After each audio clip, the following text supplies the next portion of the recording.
Hello, viewers. You are watching our special program discussion on spiritual knowledge. Come, let's start with the program and know the views of Jagat Guru Tattvadarshi Saint Rampalji Maharaj versus respected world-class Shankracharyas of pious Hindu religion. Let us know the views of Sharda Dwarka Peeth and Jyotirmath Badrinath Peethadhishwar Shankracharya Sarupanand Saraswati Ji Maharaj.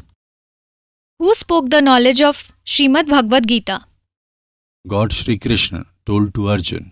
Do you believe the Purans to be true? Yes, we do. You just heard the views of Sharda Dwarka Peeth and Jyotirmath Badrinath Peethadhishwar Shankracharya Swarupanand Saraswati Ji Maharaj. Now let us know the views of Puri Peethadhishwar Shankracharya Swami Shri Nishalanand Saraswati Ji Maharaj. Shri Shankaracharya Ji, do you believe Puranas to be true? Yes, we do. Shankaracharya Ji, who spoke the knowledge of Srimad Bhagavad Gita? God Shri Krishna Chandra Ji gave sermon to Arjun. Therefore, at the end of every chapter, in Bhagavad Gita, when its introduction is given through the book, then it is called dialogue between Shri Krishna and Arjun. Later, on the 11th day, Sanjay gave that knowledge to Dhritarashtra. Gita is expressed through dialogues between Shri Krishna and Arjun that happened before war's first day. Sanjay gave the same preachings to Dhritarashtra sometime later. The same preaching. The Sanjay Dhritarashtra dialogue great sage Vishampayan Ji gave to Janmejay. You just heard the views of respected Puri Peethadhishwar Shankracharya Swami Shri Nishalanand Saraswati Ji Maharaj. Now let us listen to the views of respected Shri Madhavacharya Maharaj. Do you believe Purans to be true? They are true. Who spoke the knowledge of Srimad Bhagavad Gita? God, Shri Krishna. You just heard the views of respected Shri Madhavacharya Maharaj. Now let us listen to the views of Sringeri Peethadhishwar Shri Bharti Tirth Ji Maharaj. Do you believe Puranas to be true? Yes, Puranas are true. How can he believe Purana to be untrue? For us, Puranas are true. Who spoke the knowledge of Srimad Bhagavad Gita? God Shri Krishna Ji. You just heard the views of pious Hindu religion's respected world-class Shankracharyas. Now let us listen to the views of Jagat Guru Tattvadarshi Saint Rampalji Maharaj.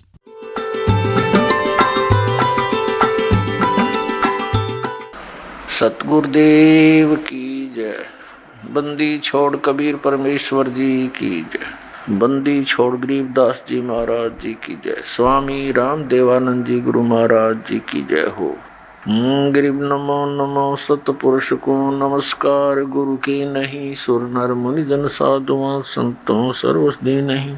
सतगुरु साहेब संत सब दंडोतम प्रणाम। आगे पीछे मध्य हुए तिनको जा कुर्बान। Pious souls, you had been listening, especially in the last 2-3 years, that there will be a Holocaust in the year 2012. Now, what meaning of Holocaust they present? That earth will be destroyed. It won't be that Holocaust. It will be Holocaust of immorality. Lawlessness will perish, Holocaust of ignorance, and enlightenment of knowledge. That Holocaust will be in 2012. Father of all, Supreme Soul, Complete God, the Creator of entire universe, Kabir Dev with Kabir Sahibs, grace you, pious souls, are listening to spiritual knowledge. In this, you will gain knowledge about the hidden spiritual facts in our holy scriptures. The knowledge that is not in our holy scriptures, then that is against our scriptures. That practice is against scriptures. There is no use of it earlier.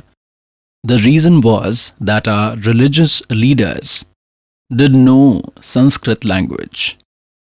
but their spiritual knowledge was zero. They lacked true spiritual knowledge and still do. Who are our religious leaders, Acharya, Shankaracharya, and other Mandaleshwars? These all are our religious leaders. They were intellectuals of Sanskrit. Their grammar is also perfect, but they do not have spiritual knowledge. Virtuous souls are religious leaders of Hindu religion, of pious Hindu religion. These respected religious leaders, whatever spiritual knowledge they used to give us, made us understand or told us. They used to say that we have told you the knowledge from pious Ved, pious Srimad Bhagavad Gita, and pious Puranas. So, we had accepted it as they were scholars of Sanskrit, and all our holy scriptures are written in Sanskrit, and the knowledge which they are providing is correct. It is from our scriptures. But now this servant has got to know, because this servant has an eye for true spiritual knowledge. My eyes have become perfect. Earlier, our ancestors, our mother, father, grandfather, grandmother, many generations which were from Hindu religion, all those devotees were illiterate, and they continued doing whatever activities these spiritual leaders told them with full devotion.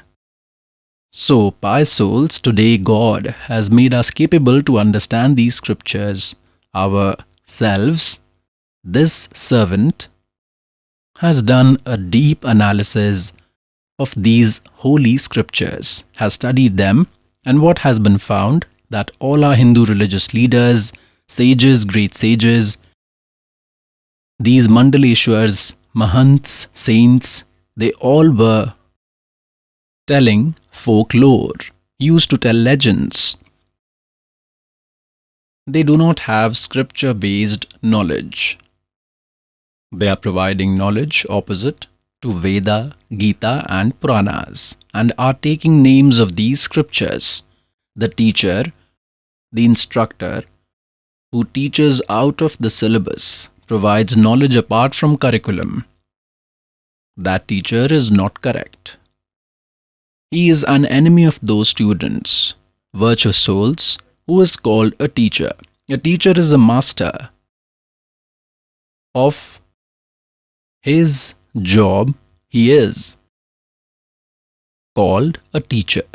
The instructor, the master, the religious leaders whom the society had given full freedom to read the scriptures and teach us and tell us the knowledge of God which is present in our holy scriptures.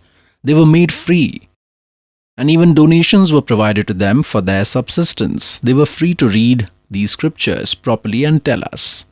So those are religious leaders did read scriptures and had even crammed them in Sanskrit language, but they do not know ABC of Ved, Gita and Puran. These Acharya, Shankaracharya do not have spiritual knowledge. Now I will provide some proofs to you on who gave the knowledge of Srimad Bhagavad Gita. Pious souls, this is called the true spiritual knowledge. Now everyone believes that if you ask anyone, he immediately replies to who gave the knowledge of Srimad Bhagavad Gita. Shri Krishna ji had told, pious souls, if merely saying was enough, then what was the need of gurus to understand these scriptures? Shri Krishna ji does not have a role anywhere in Srimad Bhagavad Gita. Pious souls, if you listen to these words, it would be laughable to you, because you have got such gurus till today. You have not analyzed this knowledge and told you who gave Srimad Bhagavad Gita's knowledge. That will be told. In Srimad Bhagavad Gita, chapter number 15, verse number 16 and 17, there are three Purush. One is Kshar Purush, one is Akshar Purush, and one is Paramakshar Purush. In 17th verse, it is said, Supreme God or Uttam Purush is some other. That is Paramakshar Purush. About him, Arjuna asked in Gita Ji, chapter number 8, verse number 1, that in chapter 7, verse 29, you provided information of that Brahm, knowing whom the creature only makes effort to get relief from birth and death. So who is that Brahma? In chapter 8 of Gita Ji, in verse number 1, Arjun had questioned this. The knowledge giver of Gita in chapter number 8, verse 3 answered, he is Paramakshar Brahma. Pious souls, who is this Kshar Purush?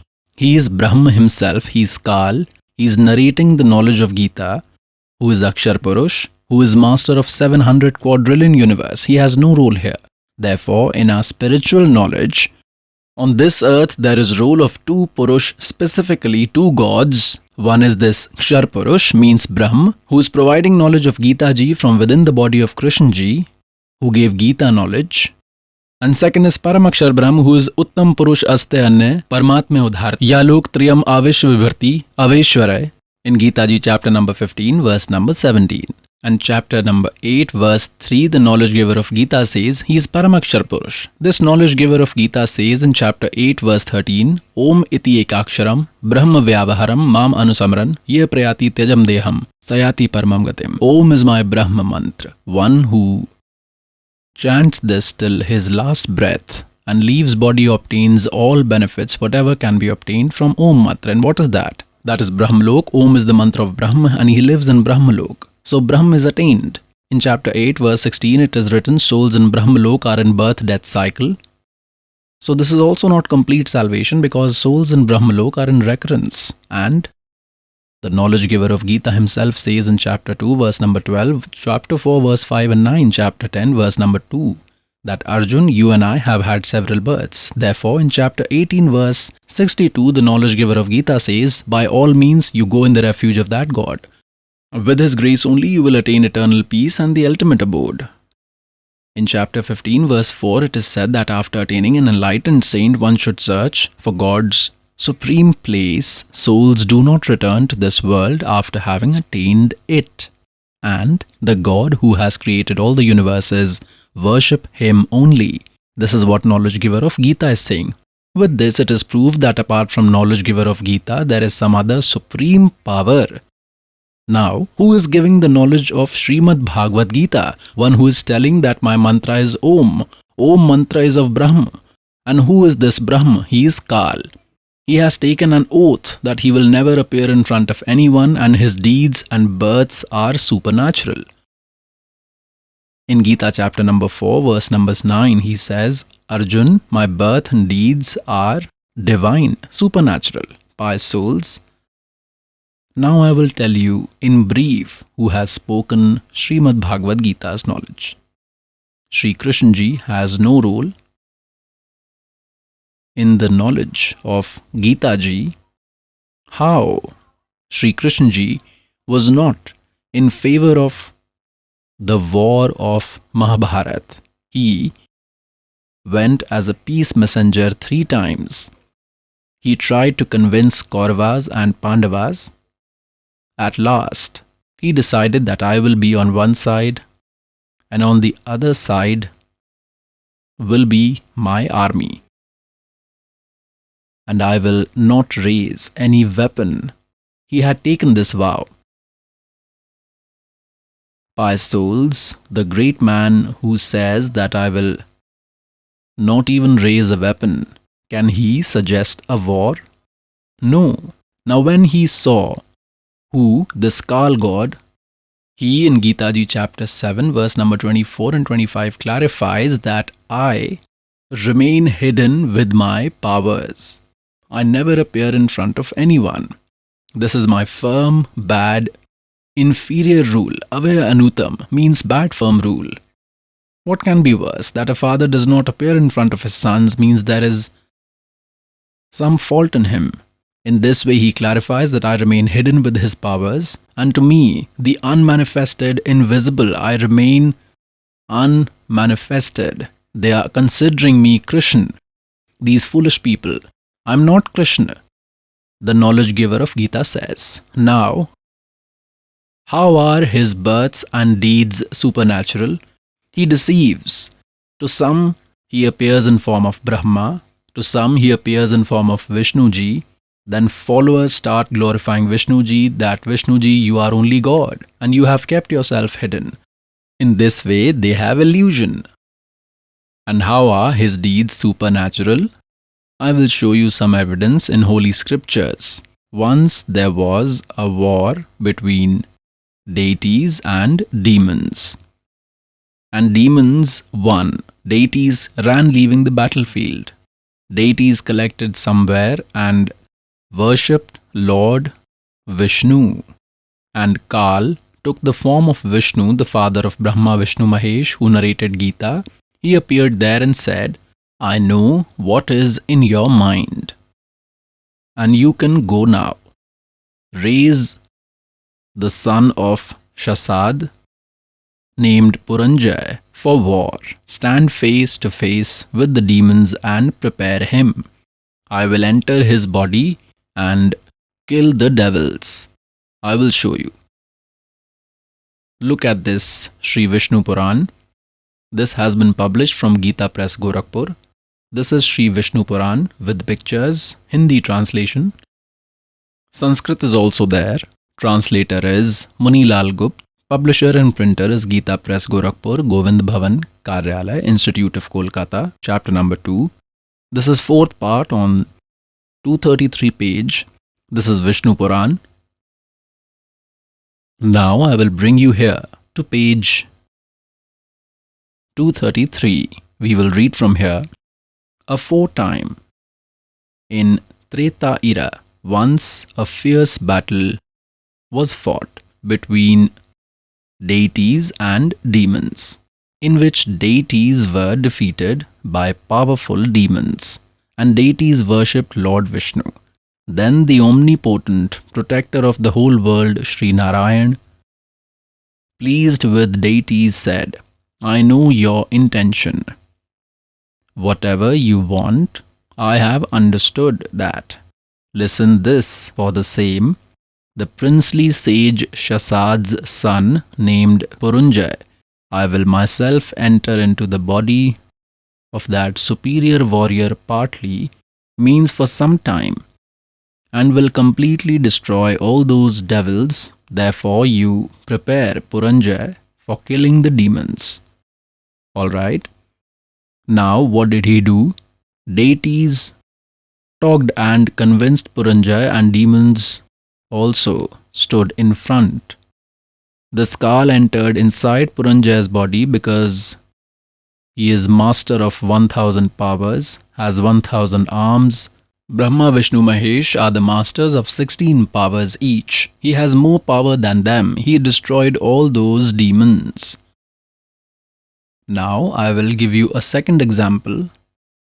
Once Gandharv and Nagvanshi people from the snake clan had a battle. Gandharvas defeated Nagsand, robbed all their treasure. Then people of Nag clan gathered and worshipped Lord Vishnu. Then this Kal appeared in the form of Vishnu. He said, you go and prepare Purukutsand. By entering into his body, I will destroy the Gandharvas. Look at the evidence. This is chapter number 3, part 4, Sri Vishnu Puran on page 242. Come here below. This is third chapter. Aforetime, in Rasatal, Mone named 6 crores Gandharvas used to reside. They had seized all precious pearls and authority from the entire snake clan, insulted by the valor of Gandharvas with the worship of those Nageshwars. Upon hearing their prayers, his lotus-like blooming divine eyes opened. Awakened at the end of deep sleep, all supreme deities bow to that god residing underwater. And Naggan said, God, how will the fear generated out of these Gandharvas be removed? Then the omnipresent god Purushottam said, Yuvanashwar's son Mandhata's named Purukut's son. By entering inside him, he has made clear, by entering in, I will destroy all those bad Gandharvas. This is made clear. This is how his deeds are supernatural. He says, my deeds are divine. In the same way, by entering inside Sri Krishna Ji, he gave the knowledge of Gita, Veda, plus the trick to start the battle. He spoke 18 chapters by the name Srimad Bhagavad Gita. At last, by threatening, by showing the ghastly appearance, by showing terrible look, seeing which even a warrior like Arjun trembled, and at last, fearful Arjun agreed. Arjun understood that he wants to make the war happen, and if I will say no, and he shows that ghastly form one more time, then I will have a heart attack. Therefore, he considered his own well-being, that I have to die. Die in either case. If I fight, I could be killed. If he shows me his ghastly look again, then also I could die. He got familiar with this intention of God, that he wants war. So he said, yes, I have understood everything, whatever you wanted to say, I will fight the battle. Else will Sri Krishna favor a war? When earlier he was refusing that, no, do not have a war, it will be devastation. On this, what do our religious leaders say? That Arjun was not following the Kshatriya religion, therefore God inspired him. Sri Krishna himself was a Kshatriya. When Kalyaban invaded Mathura, God himself ran away from the battlefield, due to which he is called Ranchhod God. At that time, he had also given up his Kshatriya duties so that devastation is avoided, destruction should not happen. So can that person advise to follow this Kshatriya duties? Can he advise for such destruction? So pious souls, now we ourselves need to get familiar with these scriptures. Alright, whatever knowledge they had provided till their level, let it remain with them. Now we will worship according to holy scriptures and get knowledge. Now I will show you that Sri Krishna Ji does not know what is said in Gita Ji. I will show you. Pious souls, the battle of Mahabharata was over. Kauravas were destroyed, Pandavas were enthroned. At that time, Kal left the body of Sri Krishna Ji. Only Sri Krishna Ji existed. Only he was present. One day Sri Krishna Ji said that now I will leave for Dwarka and you rule. Arjun said, God, do a sermon, preach us some spiritual knowledge because you are our master. Do one sermon and then go. The audience was sitting in front. Arjun and Krishna were roaming. There they were waiting for the discourse. Devotees were arriving. At that time, Arjun said to Sri Krishna Ji, God, please tell me the same knowledge which you gave at the time of war. Means tell the knowledge of Gita Ji. I have forgotten it due to fault of my memory. I do not remember. Sri Krishna Ji says that you are very disrespectful, Arjun. You are very silly. Why did you not remember that knowledge? He is scolding Arjun that why did you not remember, and is himself saying that I cannot repeat the entire same knowledge now because at that time I had spoken that knowledge by being connected with God. Well, man, when during dangerous and awful time of a war you can get connected to God, then what is the problem in getting connected to God during peace? Get connected now, it takes 2 minutes only. Had he narrated that knowledge? Actually, he had not. Kal had spoken it after entering the body of Sri Krishna, like you observe. One ghost enters into the body of some other, and that ghost speaks.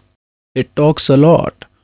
After it leaves that body, and when the person is conscious, then others tell him that you spoke this and that. The person does not know anything what he said. Others only tell him. Then he starts saying that one day I spoke like this. Similarly, after entering the body of Sri Krishna Ji, by suppressing his soul, this Kal had spoken everything.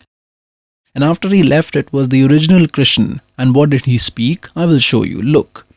This is concise Mahabharat. This is second section, published from Gita Press Gorakhpur. Editor and translator is Jay Dayal Goenka, published from Gita Press Gorakhpur, from Gita Press Gorakhpur on page number 667. This is concise Mahabharat. We come here.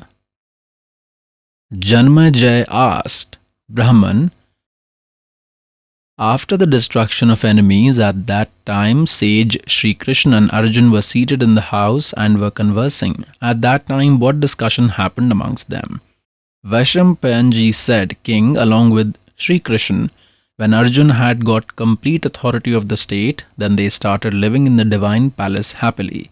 One day, surrounded by their relatives, both the friends were roaming and reached a part of the assembly hall that was beautiful as heaven. The son of Pandav, Arjun, was very happy living with Sri Krishna.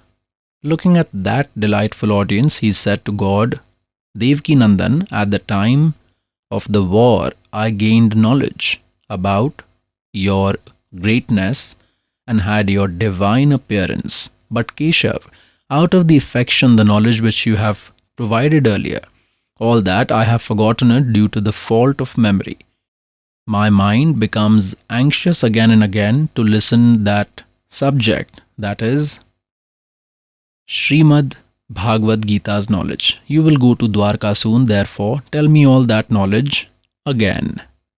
Vaishampayanji says, on these words of Arjun, superior amongst the speakers, the stunning god Sri Krishna hugged him and replied in this way. Sri Krishna ji said, Arjun, at that time I had told you a highly confidential subject regarding my eternal superior divine form. I had also described all regions, but due to your carelessness, you do not remember all those preachings. I am highly upset knowing this. Remembering all that completely does not seem possible now. Son of Pandav, you definitely are very faithless. Your memory does not seem to be sharp. For me to repeat the same preaching now, as it is seeming difficult, because at that time I had described about the elements of God by being connected with God, virtuous souls. Now you will understand properly that who spoke the knowledge of Sri Krishna ji had no role in the knowledge of Gita ji. They themselves are confirming that example. This servant is giving you this sermon, and you ask me this subject after 10 years, the discourse which I did, please narrate again. You can try, I will tell at that very moment, because I have said this in my complete conscious state. If some ghost is speaking from within me, then I will say the same as Sri Krishna is saying, that you do not remember what kind of a person you are. You are faithless, foolish. Well, man, this servant will do discourse, and a first-time listener remembers only 20% of the discourse. And then I scold him that why did you not remember? So with this, it is proved that the frustrated cat is scratching the pillar. This pillar, he does not have the knowledge himself and is scolding Arjun that why didn't you remember? What happened to you? When during such a dangerous time of a war, a man can get connected with God, now it is peace. By all means, he has peace of mind. One can get connected with God easily. The point is, virtuous souls, that Sri Krishna had no role in providing the knowledge of Gita. Who has given the knowledge of Gita? This Kal has given it. In Gita, chapter number 11, verse 32, he himself says, Arjun, I am Kal. And see, this is my original form in front of you. And this form means the form which I just showed you. Of this form, no one had its vision earlier, neither will anyone have later. I have shown my divine form to you as mercy on you. My souls, if Sri Krishna ji was speaking Gita, then he would not have said these words that this is my giant form no one has seen earlier, because Sri Krishna ji had already shown his giant form in the assembly of Kauravas. In that giant form and this, there is a difference of day and night. 5 souls, one is a 60-watt bulb tube and one is of 1000 watt. So how much is the difference? Both are tubes, but the 1000 watt one is different from 60 watt one. So in the same way, both had shown their huge forms, but there is a big difference. Sri Krishna ji cannot speak these words that earlier no one has seen and no one can see it later. With this, it is proved that the knowledge giver of Gita is not Sri Krishna. Kal spoke it by entering his body. He is the Lord of 1000 arms, of 1000 powers, Sahasrabahu. In chapter 11, verse 21, Arjun says that, O Sahasrabahu, O the 1000 armed God, come to that same 4-armed form of yours. Because he was considering him Sri Krishna, and Sri Krishna is Vishnu. Vishnu is the Lord of 4 arms. Now, from the analysis of this servant, you will know who spoke Srimad Bhagavad Gita's knowledge. Another evidence is that Sri Krishna was the brother-in-law of Arjun. Sri Krishna's sister was married to Arjun, Subhadra ji. He forgot to recognize his brother-in-law. Hence, he was not Sri Krishna. He came outside from Sri Krishna. He was Kal. Like this, he showed his furious form, and Sri Krishna is standing separate. He disappeared in his brightness. Then Arjun asks, O great man, who are you? I do not recognize you. So, was he Sri Krishna? There were a lot of other evidences that Sri Krishna ji did not give the knowledge of Gita. Sri Krishna ji never called himself Kal earlier. Later, he never called himself Kal. All those cows, cow herders, milkmaids, all had affection for Sri Krishna. They used to look at him, stare at him. Can he be Kal? Pious souls, Srimad Bhagavad Gita's knowledge, Akshar Purush Brahma has given, who is the father of Brahma, Vishnu, Mahesh, and our religious leaders call him Param Brahma. To this Kal, that he is formless, when he came in form, he became Sadashiv. You just heard the views of Jagadguru Tattvadarshi Saint Rampalji Maharaj. Let us hear the views of Sharda Dwarka Peeth and Jyotirmat Badrinath Peethadhishwar Shankaracharya Sarupanand Saraswati Ji Maharaj. According to Gita, what is the benefit of pilgrimage, fasting, tarpan and carrying out shraddhs? All these are for eliminating men's narrow-mindedness. If you give some food to other creature from your food, or giving respect to visitors, then these are to eliminate your heart's narrow-mindedness. You just heard the views of Sharda Dwarka Peeth and Jyotirmat Badrinath Peethadhishwar Shankaracharya Swarupanand Saraswati Ji Maharaj. Now let us listen to the views of Puri Peethadhishwar Shankaracharya Swami Shri Nishilanand Saraswati Ji Maharaj. According to Gita, what is the benefit of pilgrim, fasting, tarpan and by carrying out shraddhs? या शास्त्र विधि मुत्सृज्य वर्तते कामकारता न सिद्धिमवाप्नोति न सुखम न पराम गतिम. These are God Shri Krishna Chandra's words. Gita indicates towards scriptures. Method of marriage is not in Gita, nor the method of sacrifice, nor the method of shraddh. Gita indicates that ancient memories consider Vedic scriptures as proof to decide our roles and responsibilities. Alright? So, shraddhs have support, tarpan has support. In the first chapter itself, Arjun has expressed concern that the activity to offer sacrifice might fade. And God Shri Krishna's heaven is described. Shrinapuranam Arshalokan Vishanti, Urdhvam Gardhvam Sashvasthaha. Therefore, in Gita, Shraddh, Tarpan and other scripture-based activities are all valid. In the name of Gita Shraddh, Tarpanetic activities cannot be refuted. You just heard the views of respected Puri Peethadhishwar Shankaracharya Swami Shri Nishilanand Saraswati Ji Maharaj. Now let us listen to the views of respected Shri Madhvacharya Maharaj. Pilgrimage, fasting, tarpan and by carrying out shraddh, is there any benefit according to Gita? Yes, very big benefit. Through pilgrimage, all the sins will be destroyed. With Tarpan, Shraddhs, deceased ancestors will be liberated. So there are benefits. You just heard the views of respected Sri Madhvacharya Maharaj. Come, now let's listen to the views of Sringeri Peethadhishwar Sri Bharti Tirth Ji Maharaj. Pilgrim fasting, tarpan, and by carrying out Shraddh, is there any benefit or not according to Gita ji? Scriptures mention about these deeds. Therefore, by observing scriptures, humans attain ultimate peace. You just heard the views of pious Hindu religion's respected world-class Shankaracharyas. Now let us listen to the views of Jagadguru Tattvadarshi Saint Rampalji Maharaj.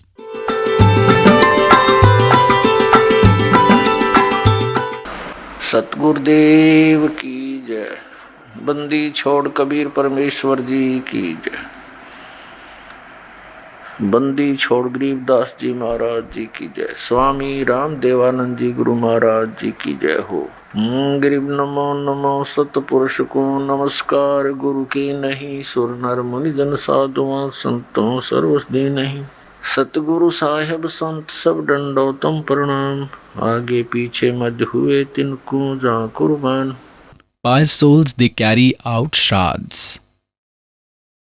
From where have they taken this? Whereas in Vedas, it is prohibited that Shraddhs should not be carried out. These are ghost worships. If you worship ghost, you will become a ghost. In Gita Ji chapter 9 verse 25 it is said, those who worship ghost become ghost.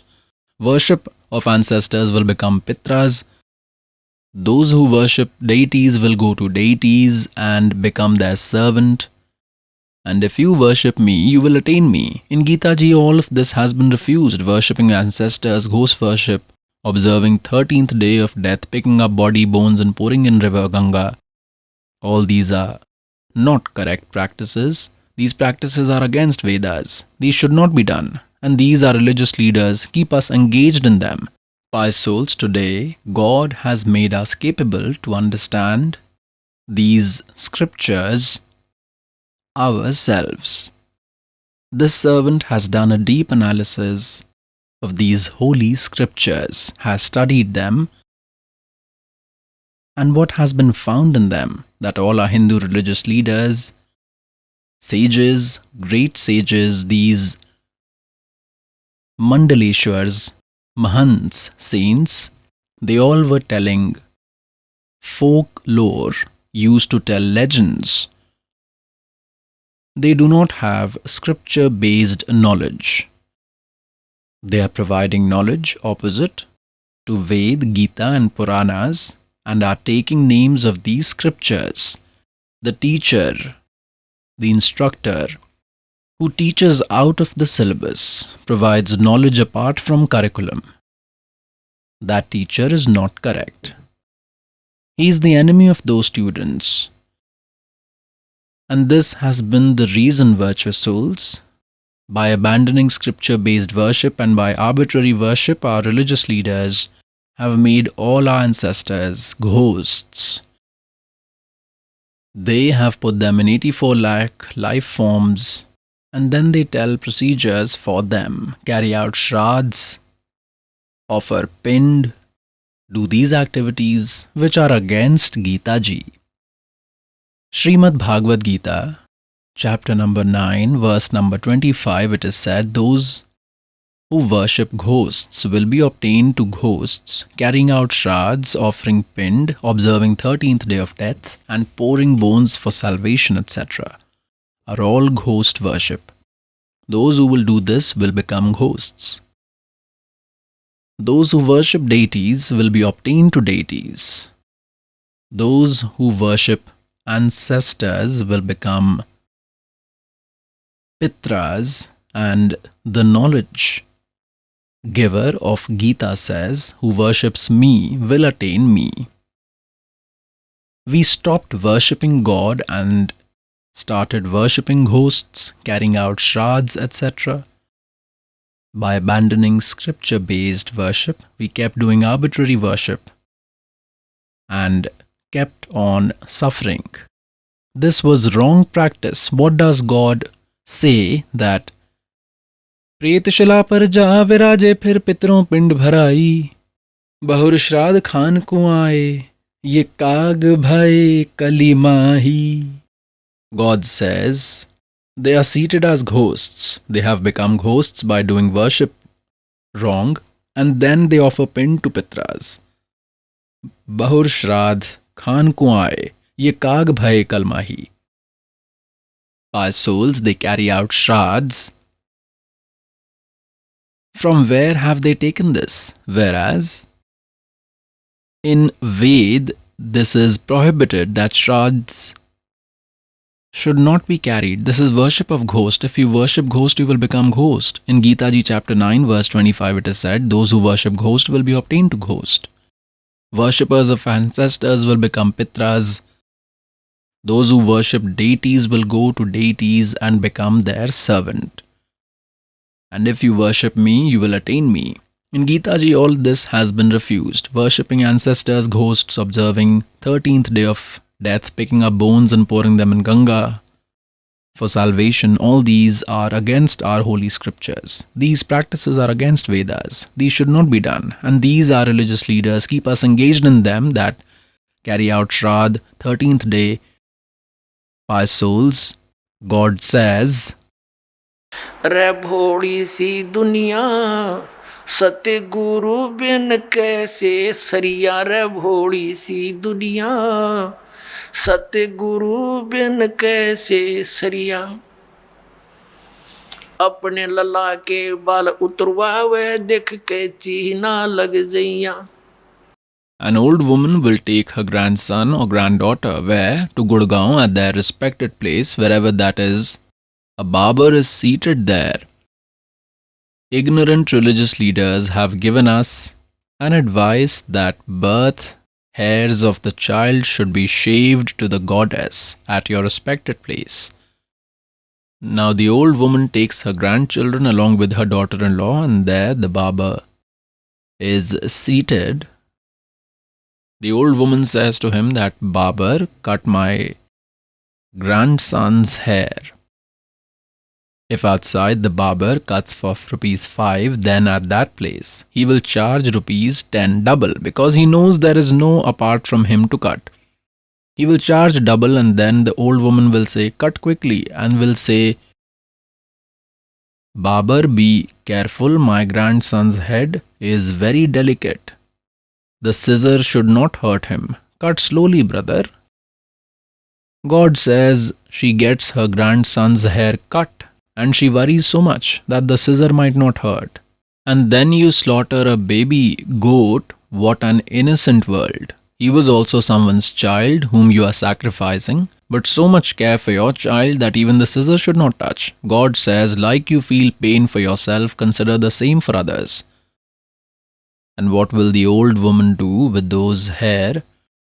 She will offer in the temple on the idol. There the priest is seated. He will immediately put them in a bag, in a sack. And when that sack gets filled by evening, he will throw them in the garbage. He won't deposit them in the bank. He needs to throw them outside. God says, you get them cut here and throw here itself. There is no use of this. They have fooled you. They are running a business. अपने लला के बाल उतरवावे देख के चीना लग जइया. एक बकरी का बच्चा लेके उसका गला कटैया. रे भोड़ी सी दुनिया सत्य गुरु बिन कैसे सरिया. रे भोड़ी सी दुनिया सत्य गुरु बिन कैसे सरिया. कच्चा पक्का भोजन बनावे फिर माता धोकने गैया. कच्चा पक्का भोजन बना के फिर माता धोकने गैया. उस माता ऊपर कुत्ता मुते वो क्यों ना मर गैया. रे भोड़ी सी दुनिया गुरु बिन कैसे सरिया. रे भोड़ी सी दुनिया गुरु बिन कैसे सरिया. Our grandmother asked us to worship goddess.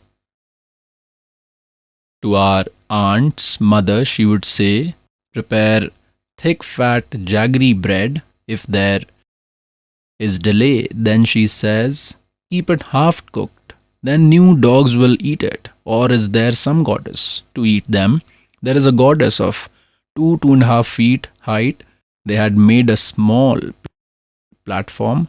The old woman steps on that to offer those bread.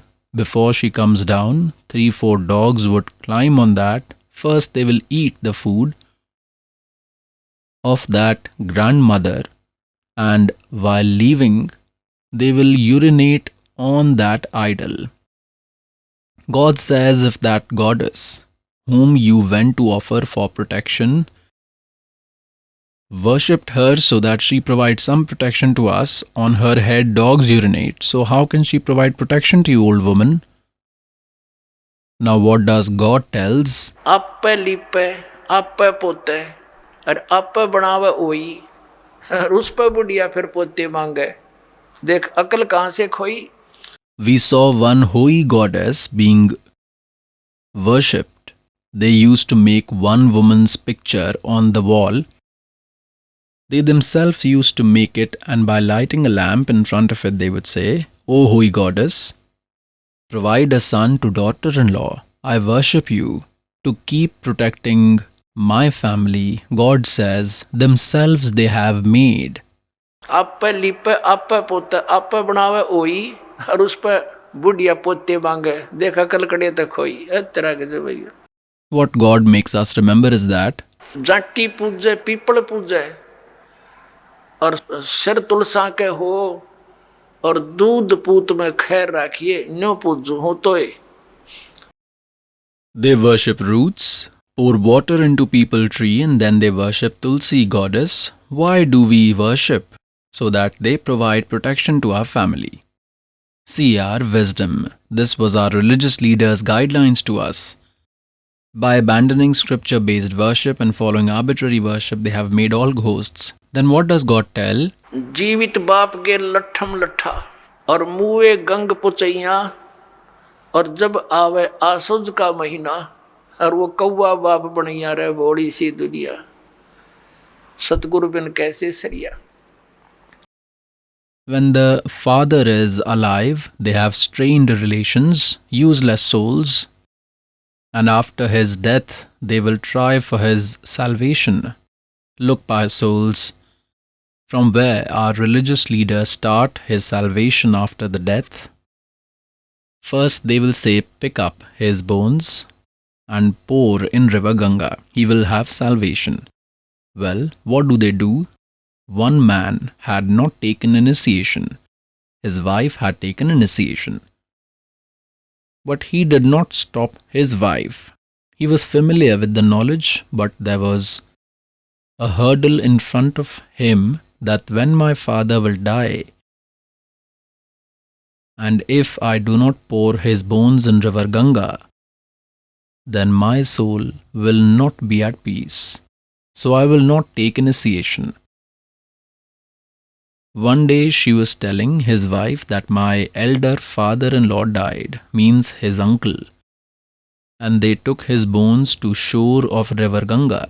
Those priests who are seated there have divided their areas that this is mine, this is yours. The moment you go, they ask where you have come. It was told that they have come from Sonipat. Come, you are ours. They hold him there. He saw that they opened and told their entire history. What did they say? He said, Yajman, you came after a long time. See, she was saying that her husband was telling that his mind clicked and these enemies are eagerly waiting for us to die daily. They say you have come after a long time for getting salvation. Then he told after that my mind moved away from that place, that the whole day they desire for our happenings by souls. The salvation they do is that the ash bones have been poured into Ganga.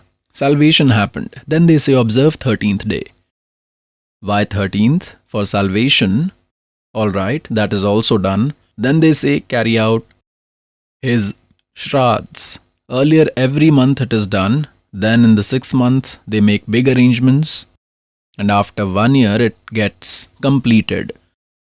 They used to finish that in 1 year. Whole year they were engaged in salvation. Then what do? God says, प्रेत शिला पैजा विराजे पितरों पिंड भराई. then offer pind. The deceased ancestors will be liberated. और परमात्मा क्या कहते हैं, जीवित बाप के लट्ठम लट्ठा हर मुए गंग पुचैया. और जब आया आसोज का महीना, कौआ बाप बनैया रे बोली सी दुनिया. Then came the time of Shraddhs in Asoj month. On whichever date the family member died, our religious leaders noted that date in Asoj month from new moon till full moon day. If someone died on a date, then a special program is done on that date to carry out Shraddh. And first, what they do, after preparing food, they keep it up there on the terrace. At that time, crows come and eat. Then what do our religious leaders say? Look, your father has eaten. He might have become a crow. Well, man, salvation was the aim but ended making a crow. These are their practices. अब परमात्मा कहते हैं, प्रेत शिला पैजा विराजे पितरों पिंड भराई. और बहुत सरहद खान को आए, काग बने कलमाई. What is told further? जय सतगुरु की संगत करते सकल कर्म कट जाई. अमरपुरी पर आसन होते जहां धूप ना छाई. Now what does God say? Had you accompanied a correct guru, if Satguru was fine, then you would have gotten rid of all these deeds, neither carrying out shraddhs, nor becoming ghosts, not going in crows or animal life. Then what would have happened? In the immortal abode, Amarpuri, the place which never gets destroyed, Satlok, Sanatan, ultimate abode is attained if Satguru is found. All these mess gets over. And these are gurus, our religious leaders. They say Shraddh should definitely be carried. They have taken contract to spoil our deeds. Pious souls, pious Hindu religions, scriptures, all four Vedas and Srimad Bhagavad Gita, and the fifth Ved, which is God Kabir Ji's speech, which is spoken from his holy mouth, has complete spiritual knowledge. That is summary of all holy scriptures. That was not touched by them because scholars of Sanskrit had rejected it, saying Kabir Sahib's speech is speech of an illiterate. Due to this, they did not let it come to us. We have Puranas. What are the Puranas? Gita and Vedas. Srimad Bhagavad Gita is summary of all four Vedas. But in Srimad Bhagavad Gita, this Kal God has put some trick to start the war that appears differently and which matches with Ved. That knowledge of Gita Ji is pure. It is absolutely true. Because the knowledge of Ved is God-given, that is God-given. Therefore, we have to follow God's command. What are Puranas? This is Brahmaji given knowledge. From Brahmaji they heard, then few other sages overheard knowledge from some others and prepared the script and made Puranas. In Vedas, these Shraddhs etc. rituals are denied. And also in Gita Ji it is prohibited. In chapter 9 verse 25 it has been clarified that those who worship ghosts will become ghosts. Look at this. Srimad Bhagavad Gita, published from Gita Press, Gorakhpur. Jai Dayal Goenka is its translator. This is chapter number 9. Srimad Bhagavad Gita, verse number 25. Worshippers of deities will be obtained to deities. Worshippers of Pitras will be obtained to Pitras. And worshippers of ghosts will be obtained to ghosts. And those who worship me will attain me. Now from where have these Shraddhs come from? I will show you a glimpse of what is written in Puranas. There is Markandeya Puran. There was one Brahman named Ruchi, a sage. And he understood Vedas, read them. He was a learned soul and understood that human life is provided only to attain salvation. Therefore, he did not get married, remained a bachelor. He was 40 years old and he used to live in the forests. No house or hut was built, thinking that salvation has to be attained. What is to collect life is for 2 days. Now, Ruchi was worshipping according to Vedas.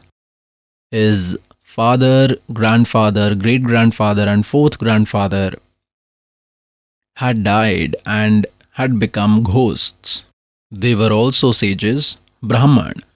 They also did and made others do same rituals. Then obviously they were to become ghosts. All those four appeared and said, "Son, why did you not get married? After marriage, you would have carried out our shraddhs. We would have got salvation." Ruchi said, "Respected fathers, Vedas have prohibited them. These shraddhs and this arbitrary practice is the path of fools." And those Pitra also say that, "Son, yes, it is like that. There is no doubt in that. That is true. But what will happen to us? You go to hell, what will happen to you? They themselves died, now preparing their son for death." Look at this, Markandeya Puran. This has been published from Gita Press, Gorakhpur, on 242 page. Concise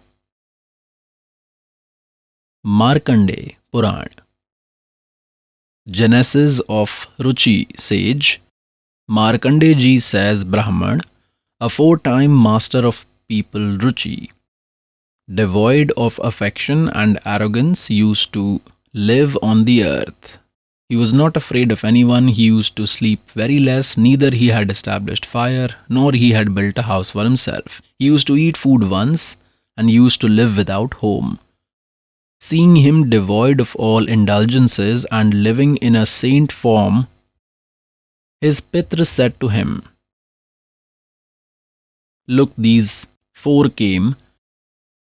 They have become ghosts. See this, he is sage Ruchi. These are before him, those ghosts. All have become ghosts by worshipping ghosts. Now they all appeared to him together." Pitra said, "Son, marriage is a very important act." These are the words of these Pitras who are offering their advice. Now see, why did you not do that? A family man, by all deities, Pitras, sages, and guests' service, is attained to higher realms. He, by uttering Swaha to the deities with Swadha, word to Pitras, and by donating grains, sacrifice, Vaishnav Dev, etc. to ghosts and other creatures, guests, he dedicated them their portion. Son, we believe that by not accepting the married life in this life, you will have to face suffering, and after death, as well as in next births, you will have to bear sufferings. Ruchi said, "Ancestors, marriage only is the cause of great sorrow and sin, and with that human's decline happens. Thinking this, I did not get married." Now see here. The Pitra said, "Son, soul's purification after controlling the senses is appropriate, but the path which you are following is the path of salvation." See this, they are considering the salvation path as inferior. Your deeds and path you are following is salvation path. And now we will tell you the way to become Pitra. Ruchi asked, "Respected fathers, arbitrary practice is called ignorance in Vedas. What you are advising is arbitrary practice, carrying out shraddhs, worship ancestors, that is told to be worship of fools. Then why are you directing me to that path?" Pitra also said, "It is true that arbitrary worship is called ignorance. There is no doubt about this. Then, do you had any mind? What has remained else? This is written in our Puranas." To this, Pitras also agree that the practice you are doing is salvation path, and then they are advising him to worship ghosts, carry out shraddhs, get married, and this is the path to hell. They themselves agree that the path you are following is salvation path, And Ruchi says in Vedas, this is said to be worship of fools, worshipping ancestors, ghosts, carrying out shraddhs, and Pitras are also accepting, yes, it is like this, there is no doubt in this.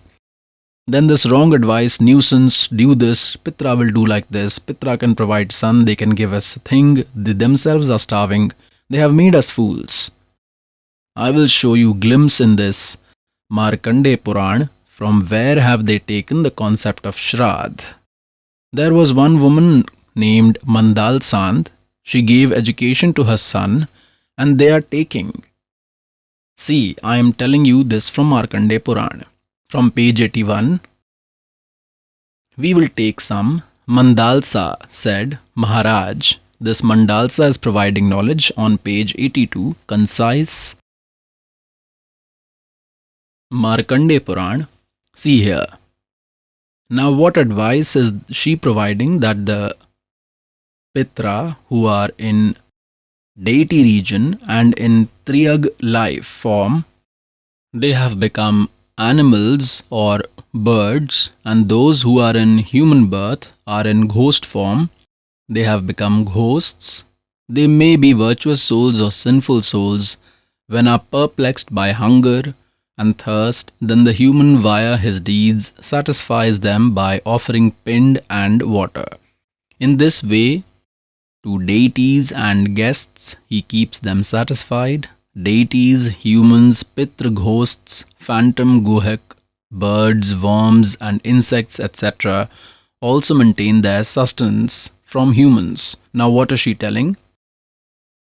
Either those ancestors who are in deities region or who are in Triyag life form, and those who are in human life form, means have become ghosts, etc., dead ancestors, they may be virtuous souls or sinful souls, all are dying hungry and thirsty, all fake. Can they be in deities region and die, starving or with thirst?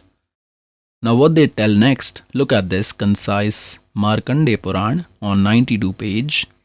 Amongst them who reside in hell, who are in animal and bird life forms, and who are in ghosts and phantom etc. life forms, carrying out shraddhs, for all of them methodically satisfied them. How does he do? Listen, the grains which humans scatter on earth, with that the ancestors in the vampire's life form get fulfillment. With the grains that they scatter on earth, sun, the water that drops from bathing clothes, with that the ancestors in tree life form get fulfillment. Those who have become trees, regarding them she is telling that after bathing, the clothes that are squeezed, with that those in tree life get fulfillment. Well man, once God Kabirji went to Ganges river in Kashi. A Ganges dock was made. There those Brahmans to the sun, means like this facing towards the sun, they would pick water from the Ganges and pour there itself. Kabir Sahib entered into the Ganges till knee level and started doing like this. He started throwing the water of Ganga on the track with full speed. All those priests left their work and started looking towards Kabir Sahib. They said, "Oh Kabir, what are you doing?" Kabirji said, "What were you doing? I did not ask, then why are you asking from me? First you tell me what you were doing." They said, "We are sending water to our ancestors in heaven. We are pouring water here by chanting mantras, by facing the sun. This will be received there in heaven by our hungry and thirsty ancestors." God said, "I have put a nursery next to my hut and I am watering that," and continued. Then they started saying, "You innocent man, how will this go so far? This water is lying here only. How will this small nursery that you have put next to your hut be watered with this?" Then God said, "If lakhs of kilometers away, miles apart, your ancestors in heaven can get this water, then what problem will arise for just 2 kilometers? So they kept quiet. The priests then admitted their mistake, took refuge of God, pious souls. Here it is the same system. Look next. In Markandeya Puran, we are reading on 92 page. With that, the ancestors in tree form get fulfillment. Well, the tree is so huge, and they squeeze water off the clothes on the shore of river Ganga. Tell how can that tree get fulfillment in that buckets full of water needs to be poured? See how they have made us fools. Look, the drops of water that fall on earth from our body after bathing, with that, those ancestors who have become deities get fulfillment. Now look at their brains. They say after bathing, the drops that fall on the earth, no. Those ancestors who have become deities get fulfillment from it. Did they become deities who will get fulfillment with this water there? They have spoiled our judgment. Look, the drops of water that fall on the earth from our body after bathing, with that, those ancestors who have become deities get fulfillment. And by pind, they made us offer pind, food particles that fall on earth. With that, those ancestors in animals and bird life form get fulfillment. In animal life form, she might be standing as a buffalo. Who was their mother, grandmother, or aunt? If the particles fall on the earth somewhere, that buffalo which eats a crate full of husk daily, with one particle, how will she get fulfillment? Look how foolish they have made us. In a family, the child who remained devoid even after being eligible for the ritual of Shraddh, means died in childhood, did not carried out Shraddhs, then he receives the scattered grains and leftover water. The Brahmins wash their hands and mouth and wash their feet after meal. So from that water also several ancestors get fulfillment. Son performing Shraddh with superior method, those men's other ancestors means who have attained other life forms, then also with Shraddhs they get much satisfaction. With unjustly earned money, the Shraddhs that are done, with that ancestors in Chandal's life form get fulfillment. Now as ghosts, ancestors who may have become trees somewhere, some might have become a buffalo or an ox, they say they will also be satisfied. They need to eat 10 kgs at one time, then their stomach gets filled. Once respected Garib Das Sahib Ji, who was from village Chodani, whom God has met and took to Sachkhand and brought him back, then he had given this knowledge. There was one disciple of him, a farmer, and he used to sit for a long time with Garib Das Sahib Ji daily and listen to the discourse. During the day he used to sit and listen. One day he did not come. Garib Das Ji asked, when he reached next day, why did you not come yesterday? He told, yesterday was my mother's Shraddh. A priest had come and he carried out Shraddh and I remained busy whole day. He said, fine. Then he said, tomorrow also I will not be able to come. Garib Das Ji asked, what is tomorrow? Tomorrow is my father's Shraddh. So he said, fine. Garib Das Sahib Ji used to make them understand, but our mind does not work. We give more importance to worldly affairs. Garib Das Ji said, brother, do one thing. When your priest completes your father's Shraddh, after that you bring food for 2 people here. That person thought Guruji might be wanting for himself. When his priest completed all rituals, preparations, given food to crows, after that he brought 2 people's food to Garib Das Ji's house. Garib Das Ji was also a householder, had kids, was a farmer, but had got familiar with God with true spiritual knowledge. He had a farm, that devotee's farm, in that there was a hut, one small pond which is called lake, and that person brought food for 2. Garib Das Ji said, come follow me. Now that person thought some saint might have arrived in farms, they usually come to meet him. Reaching there, from that lake, from that pond 1 kilometer away, those ponds which were for animals to drink water, they used to store water in them. Around that herds used to grow, bunch of bushes used to form. At 200-foot distance, Garib Das Ji sat and that person also sat down. There he said, he called name of that person's mother and father and said, come, your son has brought food for you. From there, one male and one female jackal came and stood there. There was the spectacle of Garib Das Ji. He said, "Son, this is your mother, this is your father, feed them food." He opened and kept it there. Both ate. In 1 minute they ate and ran away. Now Garib Das Ji said, "What was your Guruji saying? Your ancestors, in whichever life form they are, will they be satisfied for 1 year by providing food for 1 day?" Yes, priest was saying like this. Both of them were starving of hunger. Look, they ate whole food and you had just come after feeding them. From that day he held his ears. Let all this nuisance go to hell. That dear soul left, all that folklore and legend, those arbitrary practices. Now, pious souls, God says that one day you provide food, accept that, but when your father and mother were alive, they used to eat twice in a day, and you say, by eating 1 day, there is no need for 364 days. Is this possible?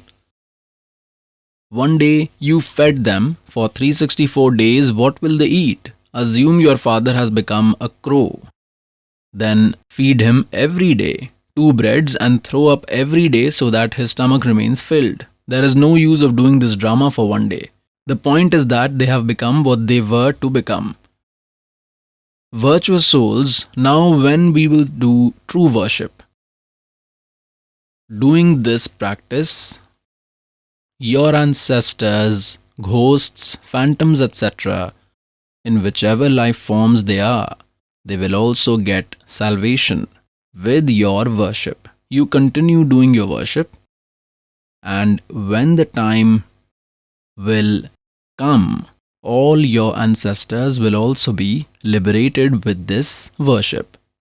Now in Puranas, it is mentioned that if 1000 Brahmans are eating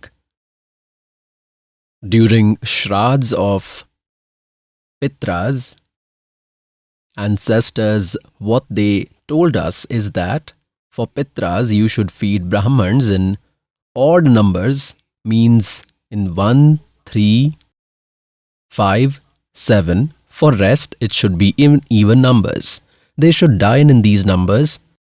And in Vishnu Puran it is written that if 1000 Brahmans are eating, having food, and in front of them one ascetic means devotee, true devotee, true worshipper who is the worshipper of Almighty Paramakshar Brahm, he in reality is a devotee.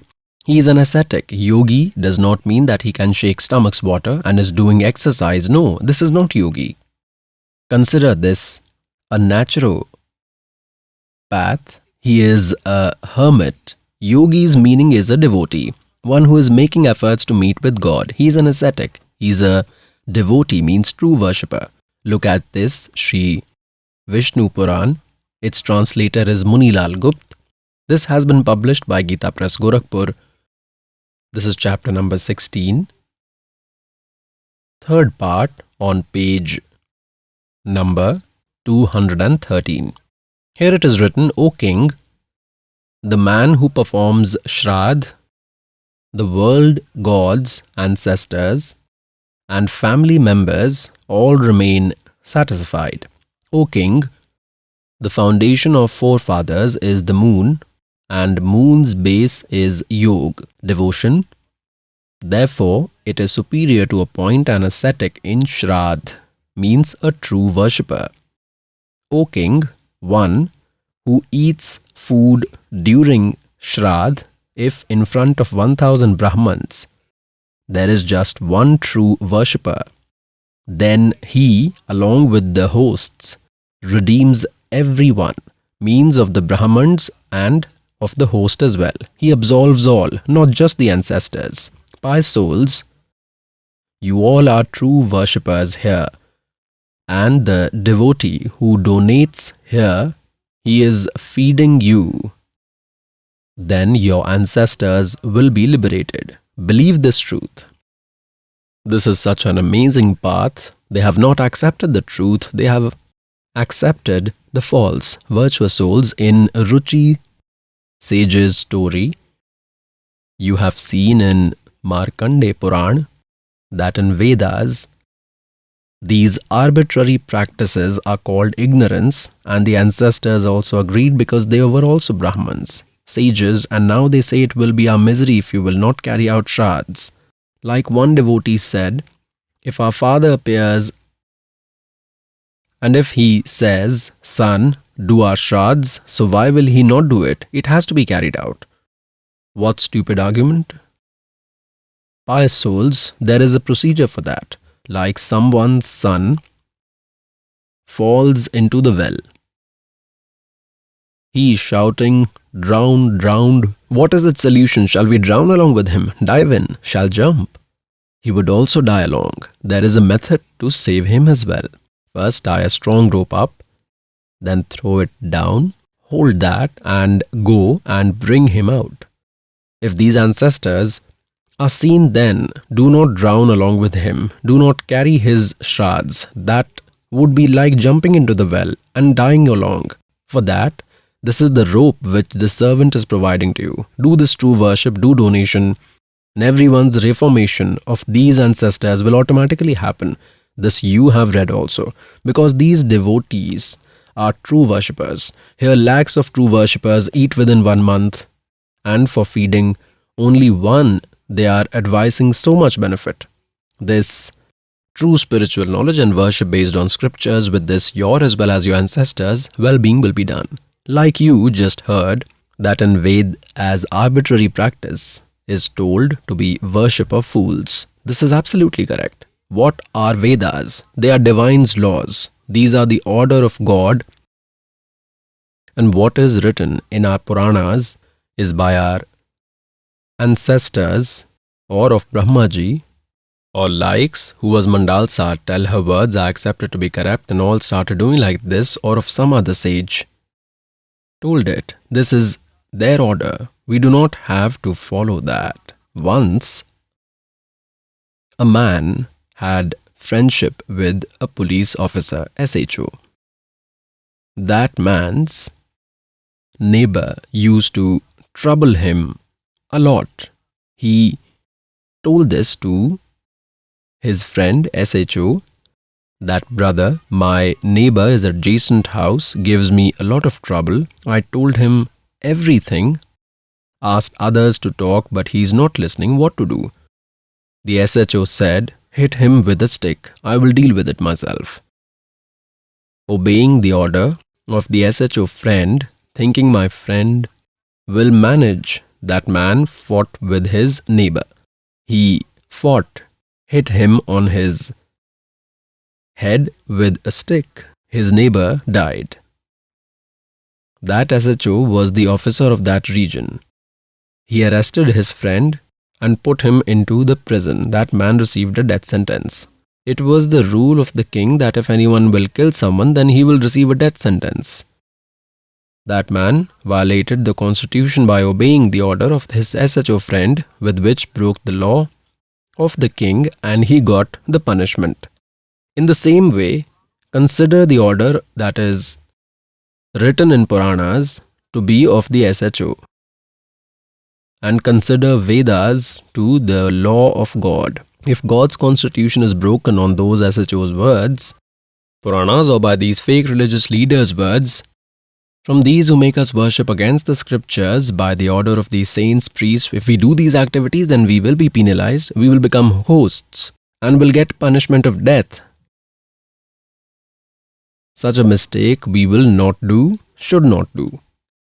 One living example this servant will give to you. My respected Guruji was born in Brahman clan. In Haryana, district Bhiwani, near Charkhi Dadri, there is one Petavas village, Big Petavas. He used to live there. He worked as a farmer. Clan was Brahman. Pious souls, clan is not caste specific. This servant says this many times so that some Brahman might frown that this is said about Brahmans. No. In the farms, my Gurudev, born in Brahman clan, was grazing cows in his farms. Earlier, there used to be many jungles, a lot of forests. One day he met my grandfather, Guruji, means with a saint. Inspired from him, he wanted to leave house and asked Gurudev's address. He became familiar with entire knowledge in the fields. When he was grazing cows in evening, there were other companions too. The herdsman, he told them, I will come after nature's call. In case I am late, then you take animals along. I will come on my own. He went in the forest, deep inside. The cowherds brought cows in their village. It got late in the evening. When he did not return, his childhood name, the village name, was Haridwari, Pandit Haridwari. He has changed his name so that no one would identify him. He left home. What he did, the clothes which he was wearing, he removed them. He had taken 2 sets of clothes from home that day. He had taken 1 extra pair, which he hid, and took the clothes which he was wearing. He tore them, and some wild animal had eaten another animal. Some deer lion had eaten. He had seen that during the day. On it he threw those clothes and went. Overnight he reached Haridwar. The family members waited for an hour or two. They asked from cowherds that Haridwari did not come. They told that he said, I will come after nature's call. You move. They took those kids along. They told where he entered and pointed this way. Earlier there were no torch. They carried lanterns and candles in hands and went. They saw that the child has been eaten. Some wild animal had eaten. He died, became blind, started crying from far. It was dark. They collected the body of that animal and clothes, and in the night they cremated, thinking he has died. Then they started observing 13th day of death. Earlier every month it was done. Every month Brahmins used to eat. Those Brahmins are different who perform these practices. They did everything. The anniversary was also done. Then started the Shraddhs, as he died childless, without kids. He had died, and he should be served nicely because you are eating what was his right. He had land on his name, and he became a devotee, saint, and was liberating the world. Once, when my respected Gurudev Ji reached 105, 106 years of age, and preparation started to go to Satlok, in Talwandi Bhai, district Firozpur, was his ashram. One was in Khanna, one in Moga, one ashram was in Nazafgarh. He used to live more in Talwandi Bhai. He had given the order for giving name initiation to this servant. At that time, a lot had become disciples of this slave in his presence. 2 kids were appointed for service, were left in his service. A message came that Guruji has arrived here in Pentavas. The servant also reached along with 2-3 devotees by a car. We saw Guruji was sitting there. We greeted. There was his sister-in-law who was 92 years old. We had a discussion with her. We asked her, Mother, when our Gurudev had gone from here, then what did you all think? She said, I had heard that he has died, that I had a brother-in-law, and some wild animal in the forest had eaten him, and his shraddhs were being carried since I have come here. And I have done 70 shraddhs of him from my hands. Whenever some mishappening in the house used to happen, loss of animal or crop, then we used to visit our Guruji Brahman. We requested him to do scripture reading. We used to say that your Haridwari has died childless. Now he is troubling you. He is doing loss to you. Arrange 5 clothes for him, carry out his shraddhs nicely, and do like this. Whatever he used to say, we used to do everything. He used to say that this time shraddhs were not done properly. I will do properly next time. He made us do 70 Shraddhs and he's sitting all right.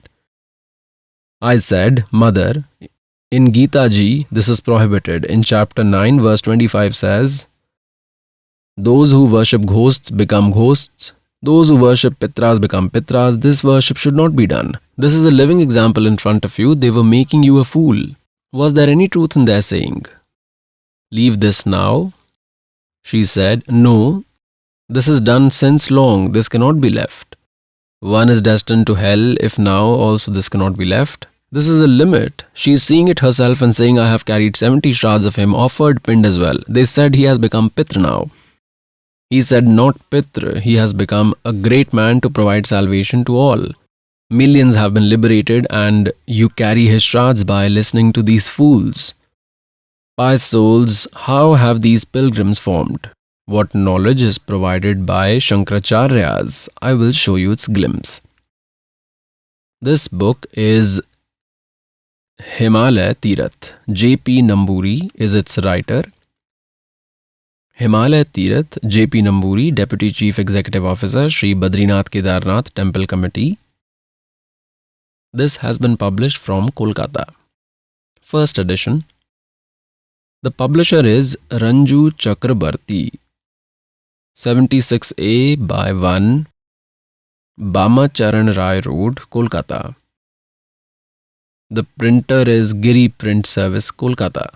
In this I will show you one story. What does our Shankaracharya Ji teach us? What knowledge do they give? Here we will take one simple story. We will not waste much time. Look here. On page number 19, they have narrated one story regarding these pilgrims. How were these pilgrims formed? This is Himalaya Tirath book. First, they have another story. After the Nara and Narayan sages, this Jyotirling has remained worshipable by the sages, by other sages, Munis and devotees. God, being pleased with the worship of some Nara and Narayan named person, had established one Jyotirling that they worshipped. Afterwards, in Mahabharat's era, the murder of their fellow people by Pandavas means in Mahabharat war, the murder of their brothers and relatives, etc., for freedom from the sins incurred from the war, they worshipped God of gods Mahadev to destroy their sins. They worshipped Lord Shiva, these Pandavas. In the same context, there comes a narrative in Puranas with Ved Vyas Ji's consent. Pandavas went to the Kedar area. God acquired the form of a Mahish, an ox, and started roaming in the Kedar area. Lord Shiva acquired form of an ox and strolling in that Kedar area as an ox. Bhima identified Lord Shiva in the illusion form Mahish. It is said that Bhim identified that he is Lord Shiva in the form of an ox. Knowing this, Lord Shiva in Mahish form tried to enter the earth. When the powerful Bhim ran and held his back. Seeing Pandava's devotion and belief, Lord Shiva appeared in front of him. Because of sins incurred due to Guru's murder, for relief, the back portion that was held by Bhim after giving the order to worship Prisht, means back portion, he disappeared. Ox's back portion, I will tell you in detail. The back portion acquired form of a rock. It became a rock, that back portion. Now what is he trying to say? Is that when Sri Krishna Ji had given the order to these Pandavas that there are grave sins on you during Mahabharat, the family members whom you had killed, the gurus you murdered, and so much massacre you did, to get relief from this, you go to Himalayas and perform penance there till your last breath. The writer is trying to say is that Pandavas were doing worship there were performing tenacity, were practicing, Lord Shiva came there acquiring the form of an ox. And they say Bhim had identified him and ran. Lord Shiva understood it. Because of this reason, he started entering in the earth. Only the back portion remained to enter to the earth. Powerful Bhim held it and stopped him with force. This much was left above, and it became a rock. And it is said Lord Shiva appeared there. This is all Kal's trap. Kal appeared in the form of Shiva and told them that now you worship this back portion of the ox. Bhim started worshipping the shitty portion, and that became the pilgrimage. They say,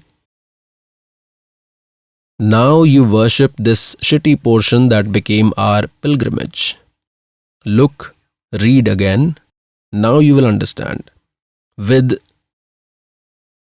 Vedvyas Ji's consent, Pandavas went to Kedar area. God acquired the form of Mahish, an ox, started roaming in Kedar area. Bhim identified Lord Shiva in the illusion form. He identified Shiva in ox form. Knowing this, Lord Shiva in Mahish form was entering into the earth when the powerful Bhim ran and held his back. Seeing Pandava's devotion and belief, Lord Shiva appeared in front of him. Because of sins incurred due to Guru's murder, for relief, the back portion was held by Bhim after giving the order to worship Prisht. Means back portion, he disappeared. The back portion acquired form of a rock. It became the rock, that back portion, and became worshipable by Pandavas. Pandavas started worshipping the shitty portion. Oh God, this was the knowledge of our Shankaracharya. See this, all this is devil's trap. Further, in the ox form, Lord Shiva started entering inside the earth. The back portion Bhim held and stopped there. Now, next, where did the legs go? Where did the mouth emerge? See this. We are reading on page number 19 of Himalaya Tirath. We have come here. The back portion acquired the form of a rock that became worshipable by Pandavas. Pandavas started worshipping that back part, and since then, till today, that is worshipable. Till today, that is being worshipped by devotees. Mahish's front portion appeared in Nepal, which became famous with the name Pashupati Nath. Oh wow, scholars. It is said the mouth of the ox, the head appeared where? In Nepal. Mahish's front portion means the mouth, the head, appeared in Nepal, which became famous with the name Pashupati Nath. Now a temple is built with the name Pashupati Nath. People started worshipping that. The pious souls are worshipping based on our Shankaracharya's knowledge. Mahish's other four parts respectively: in Tungnath, the arms; in Rudranath, the face; in Madmaheshwar, the navel; and in Kalpeshwar, the dreadlocks. In this way, other four parts except Kedarnath of the Mahishi form Lord Shiva's got established in the Kedar area. Together with Kedarnath, this area is famous with the name Panch Kedar. Look, the front portion reached in Nepal, Mahish's front part in Nepal, and rest all remained in India. In Nepal, Pashupati Nath, who is worshipped, is made like this according to their own law. Pious souls, we must follow the worship way which is mentioned in our pious Ved, pious Gita. We do not say that this might not have happened. In the path of devotion, nothing is impossible, because this Kal God is the God of 1000 arms, 1000 powers. He is also very strong. He is very powerful. Possesses powers. He can do anything to confuse like this. We do not say that this might not have happened. This is just for our knowledge. We must only worship what our scriptures tell. Pious souls, God used to say, पर भी लेन जात है दुनिया हमरा ज्ञान किने ना सुनिया. pious souls, how these pilgrims were formed. Like Amarnath Shrine, how was this formed? In that area, after finding a lonely place under a dry tree, Lord Shivji provided these mantras to Goddess Parvati. First mantra, which this servant gives to you, this is called salvation mantra, up till where this can provide salvation to Goddess Parvati, where she received. That sermon, Lord Shiva gave her that mantra, that immortal mantra. So for her, for Mother Parvati, that is the immortal abode, not for you and me. Now, like these pilgrims and immortal places, like who has got these mantras in Barwala? For him, Barwala is the immortal abode. In Barwala, this servant is not there and no one else is here and the ashram is lying vacant. Like in Karontha, someone had taken initiation for him that Karontha is Amarnath. Now there is no one. This servant is seated here, so bowing down in that Karontha will not provide any benefit. This servant's words will be heard here, will listen to the discourse and take blessings, then benefit will happen here. Only this Amarnath abode is, although a respected monument, that such incident happened here. But for you to go there will be of no use. You need to find out a similar saint who has those salvation mantras, and if you receive those salvation mantras from this servant in Barwala street, you receive initiation there. So for you, that is Amarnath. Salvation will happen with those mantras, not with that place. Pious souls, how are pilgrims formed? There are a lot of evidence. There was a sage, he did meditation there and he attained salvation. Pious souls, like there is one mortar to crush some stuff, to crush medicines. It's an iron pestle of 1.5 feet and 2 feet high, 9 inches broad. Someone borrowed it from the neighbor and he crushed some material in that for religious practice and returned it after washing by properly cleaning. He returned to the owner. During the night, when they were asleep, they smelled the fragrance. They tried to find from where that fragrance was coming. They found it is coming from the mortar. They remembered, oh, the neighbor had taken this, had requested, he has crushed some material. Pious souls, he took out entire material. He returned after cleaning properly and still fragrance is coming. The material that he crushed in some other thing. So, the fragrance that was coming from that little bit, from that mortar, it vanished after one day. Consider these pilgrims like mortar and the sage crushed the material in that. Means the meditation he did there, all that earning he took to that abode, the place he was doing meditation for. Those pilgrims are the mortar. For a month or two, for 1 or 2 years, fragrance might be felt because where a saint has done some meditation, relief is felt for some duration, but that material is not there. The same material will have to be crushed to receive fragrance properly every day. Means true worship you may do anywhere as that sage did. You did that in your home. For you, that pilgrim is your home and not that place where someone else has done meditation. What will that benefit us by going there? Like this servant started doing discourses in several cities. So, whoever listened to these sermons took initiation. There, on a furnace, we used to prepare kheer, dessert, halwa, vegetables, and from there we used to move to the next city. If some person brings someone here to explain that, look here, Saint Rampalji's discourse happened, here kheer was prepared, here halwa was prepared, here they used to sit and eat. Neither is Rampal there, nor kheer and halwa. Merely the dry furnace can be shown. Halwa will be received where Rampal is there. Understand about these pilgrims and fasting like this. This is Satlok Ashram. Barwala will work like all those abodes and pilgrims for you. Come here and get your well-being done.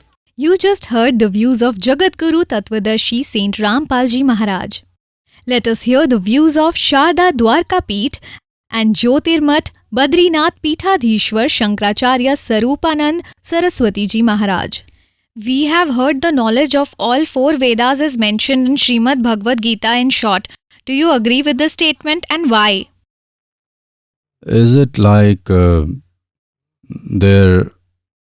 is one verse? Upanishads are our Guru. God, Shri Krishna is God. Arjuna is calf and Gita is nectar milk. Maharajji, my next question is that the knowledge giver of Gita in Gita chapter 18 verse 62 is telling to go in refuge of some other god apart from him. Who is that god? Where? What he is saying? Gita orator in Gita chapter 18 verse 62. Okay, in 18. It is Ishwarasya Sarvabhutanam. I will tell the verse you. Its meaning is, gods reside in the heart of all creatures and moves them accordingly to their deeds. With all emotions, go in the refuge of that God. With the blessings, you will attain eternal peace and immortal adore. On listening, this Arjuna did not have satisfaction. To Arjun, God told, I am that. Sarvadharman parijatya mamekam sharanam vraj. Srimad Bhagavad Gita chapter 18 verse 66 there is word vraj. Its meaning to go, to depart. But all translators have written the meaning of vraj to come. Please specify this. It is like vraj dhatva, a metal. So vraj dhatva metal comes in this state has four meanings: gati gaman, gati gyan, gati moksh, gati prapti. So here the dynamic is the metal. Vraj is formed in the middle of singular form of its imperative mood. So vraj means avgach, that is, know me. This is the principle that until you know God, till the God cannot protect him. Therefore, you should know that God. Yes. Uttam is which is superior, and Anuttam is one to whom none is superior. In Gita chapter 7 verse 18, the speaker of Gita, God, why is he telling his worship inferior? He is saying because his worship is as per Vedas. Worshipping according to Vedas is superior. Nothing is superior than that. We have heard Brahmaji Rajoguna, Vishnuji Satoguna and Shivji is Tamoguna. Do you agree with this? There is one God only. According to three virtues, with Rajoguna, they become Brahma. With Satoguna, they become Vishnu. And to destroy, with Tamoguna, they become Shiva. You just heard the views of Sharda Dwarka Peeth and Jyotirmat Badrinath Peethadhishwar Shankracharya Swarupanand Saraswati Ji Maharaj. Now let us know the views of Puri Peethadhishwar Shankracharya Swami Shri Nishalanand Saraswati Ji Maharaj. We have heard the knowledge of all four Vedas is mentioned in Srimad Bhagavad Gita in short. Do you agree with this statement and why? So, it is written in Mahabharata, Sarvopnishado Gayo Dogda Gopalo Nandana. The summary of Vedas is Upanishad. It is accumulated in that. By brainstorming Upanishads, Srimad Bhagavad Gita is understood. Maharaji, my next question is that the knowledge giver of Gita in Gita chapter 18 verse 62 is telling to go in refuge to some other god apart from him. Who is that god? This is said to take refuge of the Omniscient. This is said by God Shri Krishna. Tvamev saranam gaccha svarbhaven bharata. What is its meaning? The omniscient God is the regulator of all, is the inspiration who is seated in mine and your heart. It is written in the Upanishad, on the earth, in water, light, air, sky. He is who regulates, also controls everyone's body, life, senses. God has told to take refuge of that omniscient. Nam ekam sharanam raja. He is the omniscient Parbrahm God. He is the supreme. I, in front of you, am present in the form of Shri Krishna. So, it has not been told to go to someone else. For that omniscient, to Arjun, it is said that take refuge and attain him. In the end, it is said of the omniscient, the idol form of Shri Krishna, I am in front of you. It is also said, Namekam Sharanam Vraja. With that omniscient, Shri Krishna has established his union. Srimad Bhagavad Gita chapter 18 verse 66, there is a word Vraj. Its meaning is to go, to depart, but all translators have written the meaning of Vraj, to come. Please specify. The question whosoever has framed has told from his point of view that all the translators have interpreted the meaning against the knowledge. It is not like that. The meaning of Vraj also is aware, like the questioner has told. Sages like Bhagavatpa Shankaracharya, people like religious emperor Swami Karpatriji Maharaj have done its meaning like that. Like the water ripple might consider itself to be the water form. Cloud might consider itself to be the sky form. And also, like the wave of water may consider itself to be sky, in the same way you abandon your self-recognition in accordance with your body senses and you consider yourself to be Brahma form. Consider yourself to be the Brahma form. This translation has also been done by the interpreters. Bhagavatpa Shankaracharya and his excellencies have made similar kind of attempts.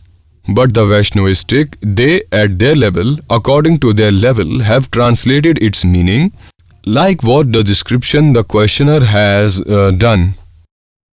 Uttam and Anuttam, what is the difference?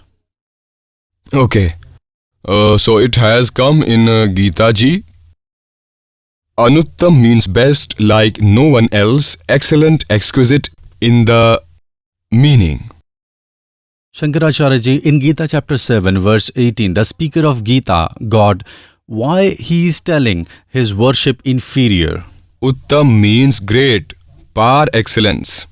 Anuttam means without excellence, inferior. But it is not that from the point of view of grammar I have told the meaning. Shankaracharya ji, we have heard Brahma ji Rajoguna, Vishnu ji Satoguna and Shiv ji is Tamoguna. Do you agree with this? Rajagun, Satgun, Tamagun are roots. Are Brahma, Vishnu, Mahesh roots? You have heard wrong. Who has prepared the question has incomplete knowledge. In fact, the situation is that Rajagun's regulator is Brahma ji. And Tamagun's regulator is Shiv ji. And Satogun's regulator is Vishnu ji. All these three being the regulators are beyond attributes, essentially attributeless and also formless. These three neither are Rajoguni or Tamoguni and not even Sattvic. These three are beyond attributes, are the regulators of attributes. Therefore, Satyam Dvaja Tametya Guna Prakriti Sambhava Nibadhanam Thi Mahabaho Dehe Dehe Nibadhanayam. These three are the root cause of attributes. Brahma, Vishnu, Mahesh are the worshipable deities to provide salvation. These are neither Tamoguni or Rajguni or even Satgun. These are the regulators of attributes. You just heard the views of respected Puri Peethadhishwar Shankaracharya Swami, Shri Nishalanand Saraswati Ji Maharaj. Now let us listen to the views of respected Shri Madhavacharya Maharaj. We have heard that the knowledge of all the four Vedas is mentioned in Srimad Bhagavad Gita in short. Yes, the summary is there. Summary of all four Vedas is told. The knowledge giver of Gita in Gita chapter 18 verse number 62 is telling to go in refuge of which another god other than him? Other than us in worship, where deities are worshipped. So they are other than us. So it is said to go in his refuge, he says. Do you believe in Puranas to be true? They are true. If Puranas were not there, then we would not have known the meaning of Vedas. Puranas are absolutely true. What is the difference between Uttam and Anuttam? What do you think is the Uttam, difference? Which is good, which is superior. Anuttam, which is less than that, that is Anuttam. In Gita chapter 7 verse 18, why is the God who is narrating Gita is telling his worship to be inferior? He did not say his true worship to be inferior. The practice is not as inferior. Worship is always superior. We have heard that Brahma ji is Rajoguna, Vishnu ji is Satoguna and Shiv ji is Tamoguna. Do you agree with this? Rajagun, Tamagun, Satgun are three gods. Rajagun does the creation. Yes, Brahma ji. And nourishment is done by Lord Vishnu ji. And destruction is done by Lord Rudra. He is Tamoguni. You just heard the views of respected Shri Madhavacharya Maharaj. Now let us listen to the views of Sringeri Peethadhishwar Shri Bharti Tirth Ji Maharaj. We have heard that the knowledge of all four Vedas is mentioned in Srimad Bhagavad Gita in short. Do you agree with this statement? And Yes, why? it's okay. Gita ji is the summary of Upanishads. Do you believe Puranas to be true? Yes, Puranas are true. How can we believe Puranas to be untrue? For us, Puranas are true. Uttam and Anuttam, what is the difference? Uttam is excellent. Uttam is always of true character only. He is of true character. Anuttam is the reverse of that, whose character is not good or inferior. In Gita chapter 7 verse 18, the speaker of Gita, God, why he is telling his worship inferior? No, you did not understand the meaning of Anuttam. There, the word Anuttam means from that nothing is better. Generally, the meaning of this word means different from the superior. There, the meaning of Anuttam is from which nothing is better. Therefore, the meaning of Anuttam is par excellence. The knowledge giver of Gita in Gita chapter 18 verse 62 is telling to go in refuge of which another god? There is no one apart from God. God said there, it is said that Matas Partaram Nanyas Kimtidas Dhananjaya. There it is said, beyond me is nothing. This is what was said. Therefore, that God is divine. Maharaj Ji, Srimad Bhagavad Gita chapter 18 verse 66, there is a Vraj word. Its meaning is to go, to depart. But all translators have written the meaning of Vraj, to come. Please clarify. Vraj meaning to go, depart is a usual meaning. But few verses of Sanskrit must be interpreted according to that context. Therefore, according to that context, the meaning of Vraj that interpreters have done, that is to come in the refuge, is correct. We have heard Brahma Ji is Rajoguna, Vishnu Ji is Satoguna and Shiv Ji is Tamoguna. Do you agree with this? Yes, that is what is in the scriptures. You just heard the views of pious Hindu religion's respected world-class Shankaracharyas. Now let us listen to the views of Jagadguru Tattvadarshi Saint Rampal Ji Maharaj.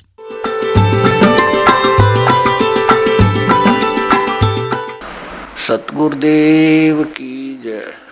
बंदी छोड़ कबीर परमेश्वर जी की जय। बंदी छोड़ गरीबदास जी महाराज जी की जय। स्वामी राम देवानंद जी गुरु महाराज जी की जय हो। गरीब नमो नमो सतपुरुष को नमस्कार। गुरु की नहीं सुर नर मुनि जन साधुओं संतों सर्वसदी नहीं। सतगुरु साहेब संत सब दंडोतम प्रणाम। आगे पीछे मज हुए तिनको जा कुर्बान।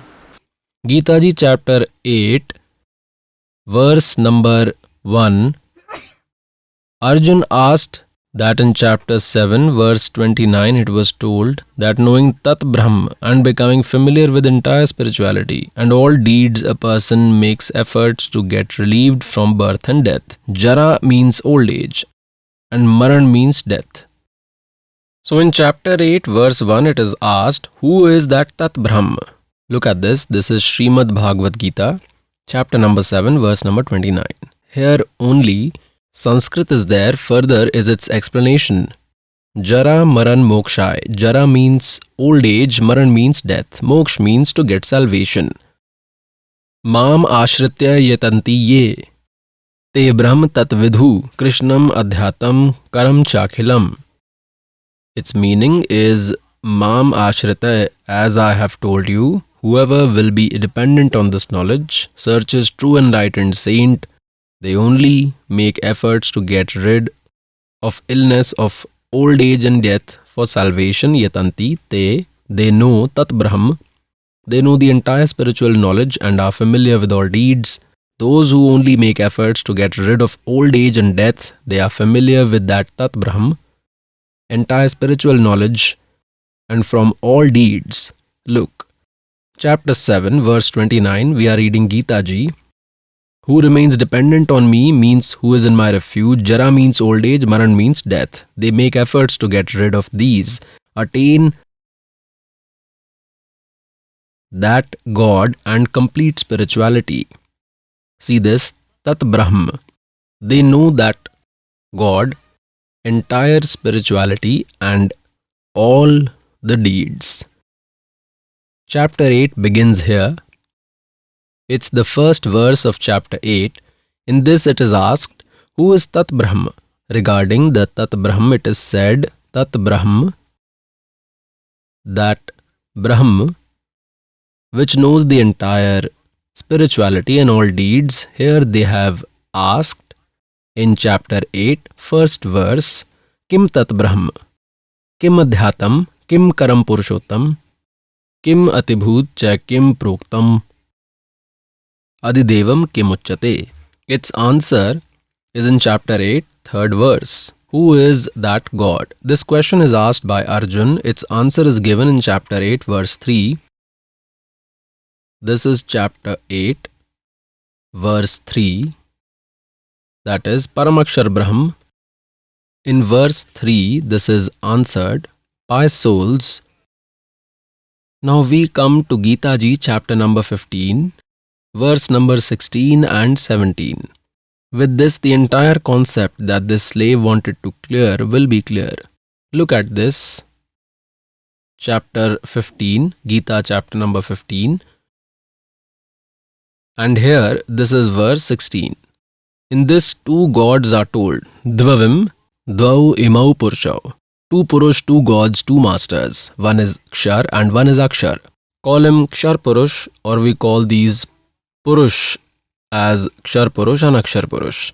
Here we will see their translation in this world. Mortal and immortal are two types of Purush, means gods. Purush means master, God they are called. And all creatures' body is immortal and the souls is said to be immortal. Its meaning is that one Kshar Purush is this Brahm, Akshar Purush is this Parabrahm. This Kshar Purush Brahm is the owner of 21 universes and Akshar Purush of 700 quadrillion universes. Both these and all creatures under them are all mortals, but the soul of all does not die. That subject is different. Now, this is made clear that both are mortal, Kshar Purush as well as Akshar Purush, no matter if Akshar means immortal. but he has a defined long life, due to which he is called Akshar Purush, but in reality he is not immortal. Its concept is made clear in chapter 15 verse 17 that Uttam Purush tu anna Paramatma yati udharte. Look chapter 15, we have read now 16th, now we will read 17th. Uttam Purusha tva anna Paramatma iti udharte. Ye lok trayam avishya vibharti avishwaray. Superior God means Supreme God is someone else apart from these two. Two gods are told in 16th and he is another. And who enters all three regions and nurtures everyone, the immortal Supreme Being, Almighty God, he is told like this. This is upside down hanging, world-like tree. This has roots above, below are the three qualities like branches. With roots only, the whole tree gets nourishment. By entering all three regions, this original form divine Paramakshar Brahm does their nourishment, nurtures the whole world. This is world-like tree, its origin is Paramakshar Brahm. Look, this is Srimad Bhagavad Gita, chapter number 15, verse number 17th. We are reading Uttam Purush tu anna Paramatma iti udharte. Uttam Purush means Supreme God, the Almighty, is someone else apart from these two above, different from both. In 16th, it is explained separately. Yalok Triyam Avishya Vibharti, who nurtures everyone by entering all three regions, he is in reality the eternal God. He is the immortal God. See this, Uttam Purush means Purushottam, true God, is some other who by entering into all three regions nurtures everyone. He is the immortal God in reality. Pious souls, what this servant wants to conclude is revealed. Gita ji has made it clear that the knowledge giver of Gita is Brahm. His mantra is Om. His seeker attains Brahmalok. Creature attaining Brahmalok are in recurrence, that is not complete salvation. Gita, orator in chapter number 18 verse 62 and Gita chapter number 15 verse 1 to 4 and in chapter 18 verse 62 and 66. In these verses, he is clarifying that God should be worshipped, that Paramakshar Brahm, about whom in chapter 8 verse 3 it is said that he should be worshipped. With his worship, the creature never comes back in this world. God's ultimate abode is attained.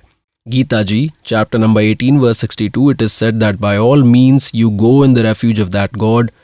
With his grace only you will attain eternal peace and ultimate abode. Means again birth and death will never happen. About himself he has made clear that your and my birth and death will remain forever. Pious souls, until these scriptures are familiar, till then we do not believe because our tongue was burnt with hot milk.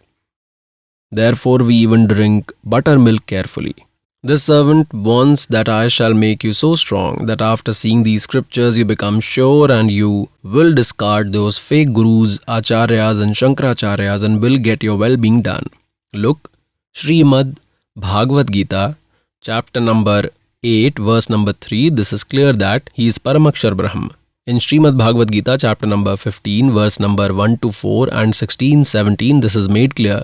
Akshar Purush is its trunk, Shar Purush is its branch. These three qualities, Rajgun Brahma, Satgun Vishnu, Tamgun Shivji, are the branches of the world-like tree. And this is also clear that one who nurtures everyone is the immortal God, Paramakshar Brahma, is Paramakshar Brahma.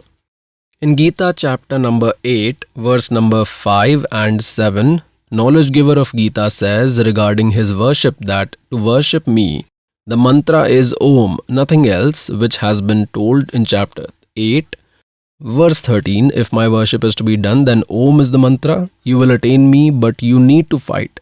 If you want to attain Paramakshar Brahm, if you want to worship him, then his mantra is told in chapter 17, verse 23. Om Tat Sat iti nirdeshe brahmane trivide smritah. Brahmane means to attain that Paramakshar Brahm.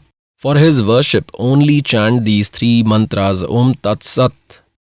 Worshipping him by three mantras is the instruction, direction.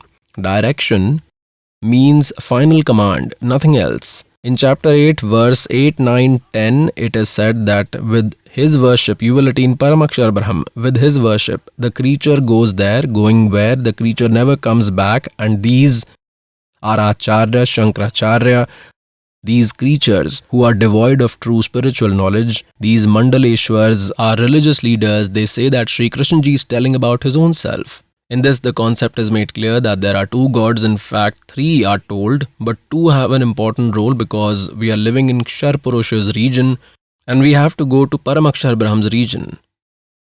But in between, there is one interference. This Akshar Purush, we have to cross his 700 quadrillion universes. For that, Om is the direct mantra of Brahm, Tat is indicative of Akshar Purush, and Sat is also indicative mantra of Paramakshar Purush, Paramakshar Brahma.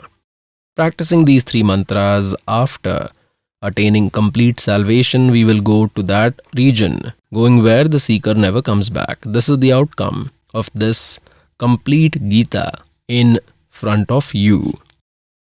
Let me show you some reference.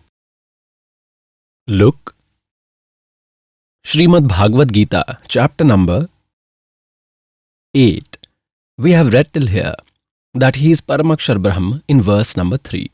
He is Paramakshar Brahm, who is other than the Gita narrator.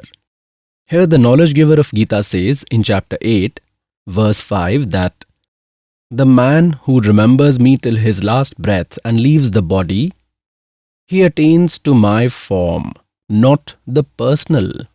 Mad bhavam yati, he receives all benefits from me. There is no doubt in this. Now, what is said in 7th verse, chapter 8 of Gita Ji? In 7th, what is said, therefore, Arjun, you remember me all the time and also fight. You have to fight if you want to remain in my refuge. Attained in me, dedicated with complete mind, undoubtedly you will attain me. Now in 8th, 9th, this is made clear.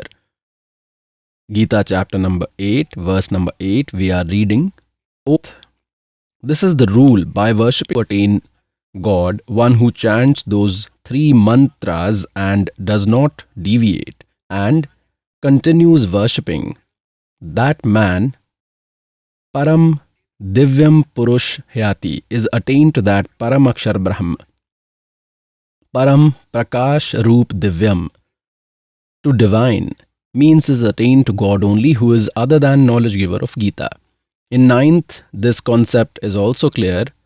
Kaviyam. Here we will not disturb this. We will read as is, the God, who is everlasting, omnipresent, omnipotent, means Lord of Lords, subtlest of the subtle, sustainer of all, in unimaginable form.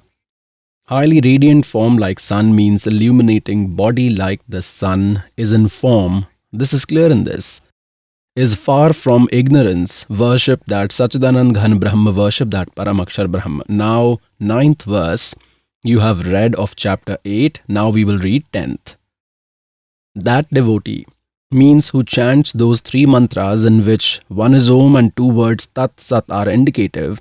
That devotee in the end, with the power of devotion, Yog means worship with the devotional strength, focusing in the middle of the eyebrow by establishing a connection with pure mind, remembers that divine and is attained to that divine form.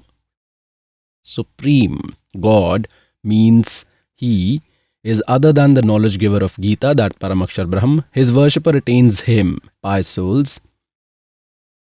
Before reaching Trikuti, we will give the devotional earnings from other mantras here to them.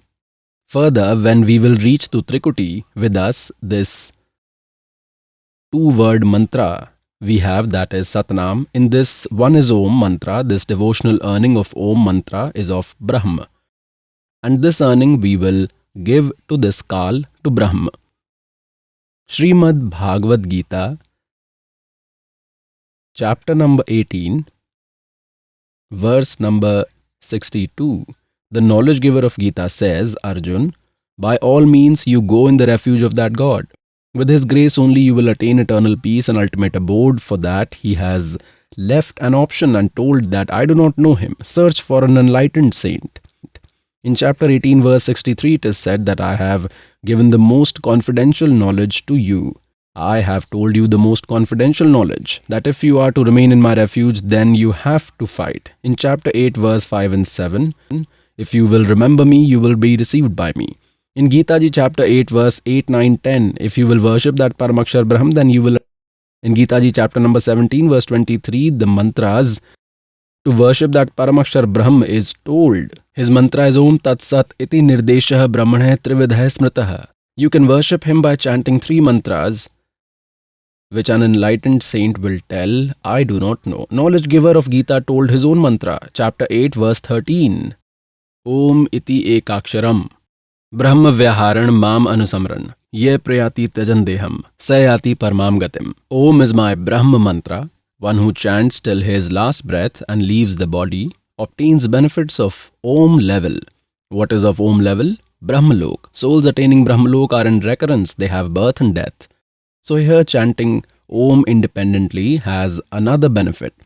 If this is chanted adding both, it has another benefit. If verbally this will be chanted, it will have other benefit. Through breath, if that is chanted, it has other benefit. So when we will reach to Trikuti, we will give the devotional earnings of Om mantra to him. Earlier what we continue doing by chanting Om mantra, we used to go to Brahmalok and lived there for 1,000 eras, used to waste our devotional earnings and then became a donkey and wandered here. Because of those sins, we remained suffering. In Srimad Bhagavad Gita, chapter number 18, verse number 62 to 66, a decisive knowledge has emerged. It is complete summary of pious Srimad Bhagavad Gita. The knowledge giver of Gita says, if you have to remain in my refuge, then bow to me. In chapter 18, verse 65, keep your mind in me and worship me. You will attain me. In chapter 18, verse 66, it is said that Arjun, by all means, sarve dharman parityaj mam ekam sharanam vajra. I will show you.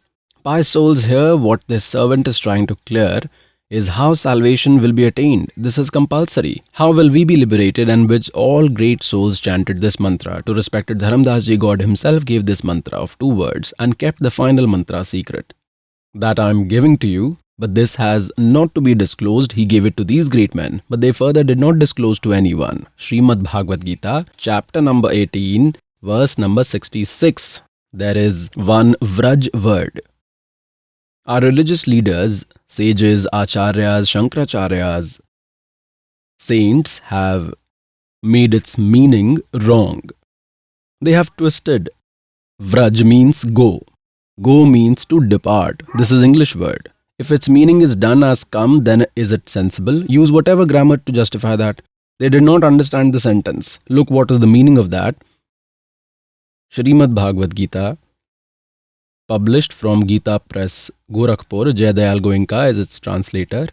I will show you chapter 18, verse 66. This is Srimad Bhagavad Gita, chapter number 18, verse number 66.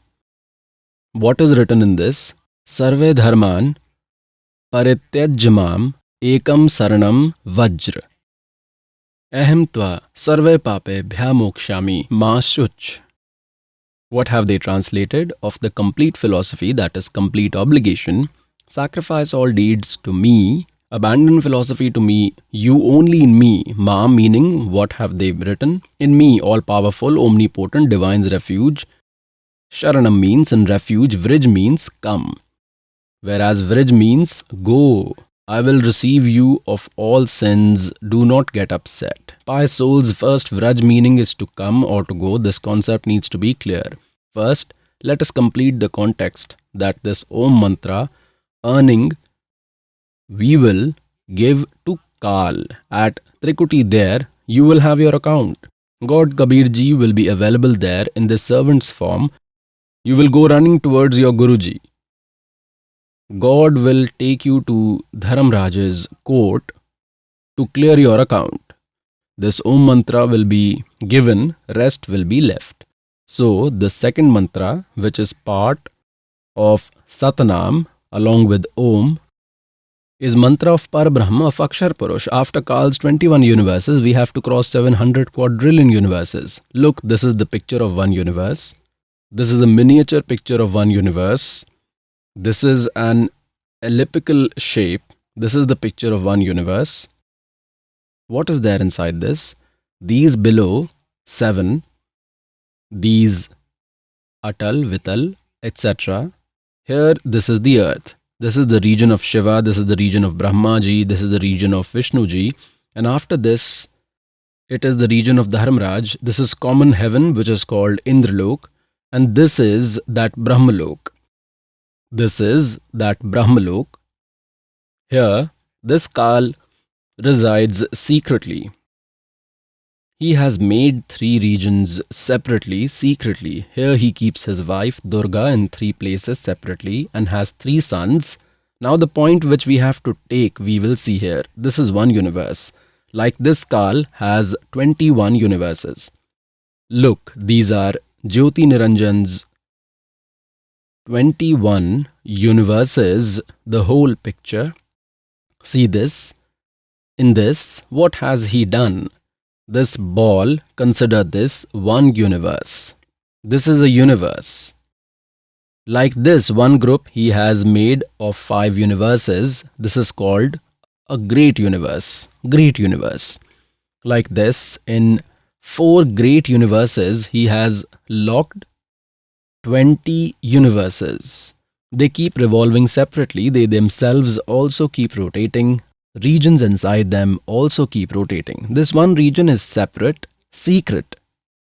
Here, a duplicate Satlok, duplicate Alaklok, duplicate Agamlok, duplicate Akahlok, Anamilok he has created. In the same way, in every universe, that was his 21st universes. In this one universe, see this in Brahmalok, Great Indra's island, Great Indra's island.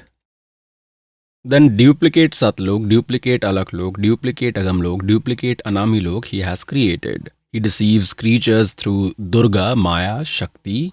Now, these are 21 universes of Kal, and this is the way, the path to exit. Look, this is one universe. Till now, 10 doors were told. That 10th door, this is the 10th door of one universe. Now from here, when the soul will exit, then think that it crossed the 10th door out from this. After that, he will come here. The 10th door exit will be here. This is a vacuum place. After crossing from 10th door, he keeps wasting his time here. In this hollow area, these all around, it's vacuum here. Now we will attain salvation after crossing 12th door, like this. This is one complete picture of infinite universe. Look, think these 21 universes are of Kal. These are 21 universes of Kal, alright. These ball-like, and these are 700 quadrillion universes of Parabrahm, means of Akshar Purush, all these. These are 700 quadrillion universes. And this overall controller of infinite universes is Kabir God. These are infinite universe, and along with this, these 21 universes are of him, above which are 700 quadrillion universe. Lord of the lineage is this Kabir Sahib. This supreme God is seated on top in the 3rd ultimate abode. Look here, like in one universe, see this is the picture of 21 universes here. Now the 10th door remains in one universe itself. Soul does not go out from this. It remains in one universe only. With God's mantra, we will come out. These are 21 universes. From here, this is the 11th door. 10th is within one universe. Leaving from here, this creature, this is the 11th door. We will see this. Come here. And exiting from the 11th door, we will enter here into 700 quadrillion universes which are of Parabrahm. This is the 12th door that will open into Satlok. means after crossing Parabrahm's 700 quadrillion universes, then crossing the 12th door, we will reach Satlok. Till now, they were talking about 10th door only. There is one Kabir Panthi in Jammu. His acting is amazing. He says the 11th window is found. 11th window. Till date, no one has told about 11th door. I have found the 11th door. Well, if you have found 11th door, then you found it from Kabir Sagar. You did not create this knowledge, and 12th door is written by Kabir God that Dwadash Dar Base Murabalam Tahawa Dhyan Lagave. Respected Garibdas Sahib ji has said, Asankhya Janam Tane Marte Hoge Jeevit Kyun Na Marare Aur Dwadash Madh Mahal Matbore Bahur Na Dih Dhareri. God, after crossing the 12th door, going where body is not formed again, birth and death do not happen again, we will go there from Satnam. With this true name, by chanting 2-word mantra, again we come to the same topic. Om name earnings we will give to this Kal. He has said, Sarve Dharman Paritajamam. Meaning of Gita chapter 18 verse 66 is that Om is mantra of my level. And these sacrifices which you do, fire sacrifices, etc., earnings of all these religious rituals, give it to me. Then you go in refuge of that omnipotent, the one, the incomparable, and they say, come in my refuge. In chapter 2, verse 7, Arjun says, I am in your refuge. In his refuge, he was already there. And my mind now no longer works. Tell me all that which is in my interest. I am in your refuge. And then they say, come in my refuge. Vraj means go. I will show you. In a dictionary, see this. I will show you the dictionary. This is the Sanskrit Hindi dictionary. Vaman Shivram Apte is its compiler. This is Motilal Banarsi Das Publishers Private Limited. This has been published from Delhi. I will take you on 993 page. Here what is written? Vraj. Word. Vraj means go, walk, leave, to depart, go, walk. It is clear. Vraj means go. This cannot be come. Now in Gita Press Gorakhpur you have seen Vraj means come. Come in my refuge. I will show you Srimad Bhagavad Gita, published by Asha Ramji Maharaj, Saint Shri Asaram Ashram, Ahmedabad. Look at this. Saint Shri Asaramji Ashram. They have no knowledge beyond Om. Shri Yog Vedant Service Committee, Saint Shri Asaramji Ashram, Saint Shri Asaramji Bapu Ashram Marg, Ahmedabad. Ashram Road, Jahangirpur. These are their fax number. Look here, this is chapter 18, verse 66. Sarvadharman Paritajyaman Ekam Saranam Vajra. Entire religious practices, meaning all obligations, deeds, you abandon to me, you come in refuge to me, the omnipotent God. Alright. Now number 2. I will show you the translation by Satpal Hansadesh. From where has this been published? Srimad Bhagavad Gita. Jai Gurudev. Jai Gurudev, Bande Vishnu, Shri Krishna Bande Jagat Guru. Srimad Bhagavad Gita. Translation is Brahmaleen Mahatma Satyanand, Mahatma Sarvagyanand, etc. Publisher Hansadesh. Publisher is Manav Uthan Seva Samiti, 2/11, Punjabi Bagh, New Delhi, and the printer is Rajeshwari Photo Setters Private Limited, New Delhi. See this? He is Satpal Ji Maharaj. Shri Satpal Ji Maharaj. Look at this. This is acceptable to him. This translation, this is Athashto Adhyay. Here they have done 61, 62, 63 here, from 64 till 66. Sarvadharman Paritajya Mam Ekam Saranam Vajra. Its translation they have done here. Abandoning all religious deeds, you come in my refuge. This is number 2.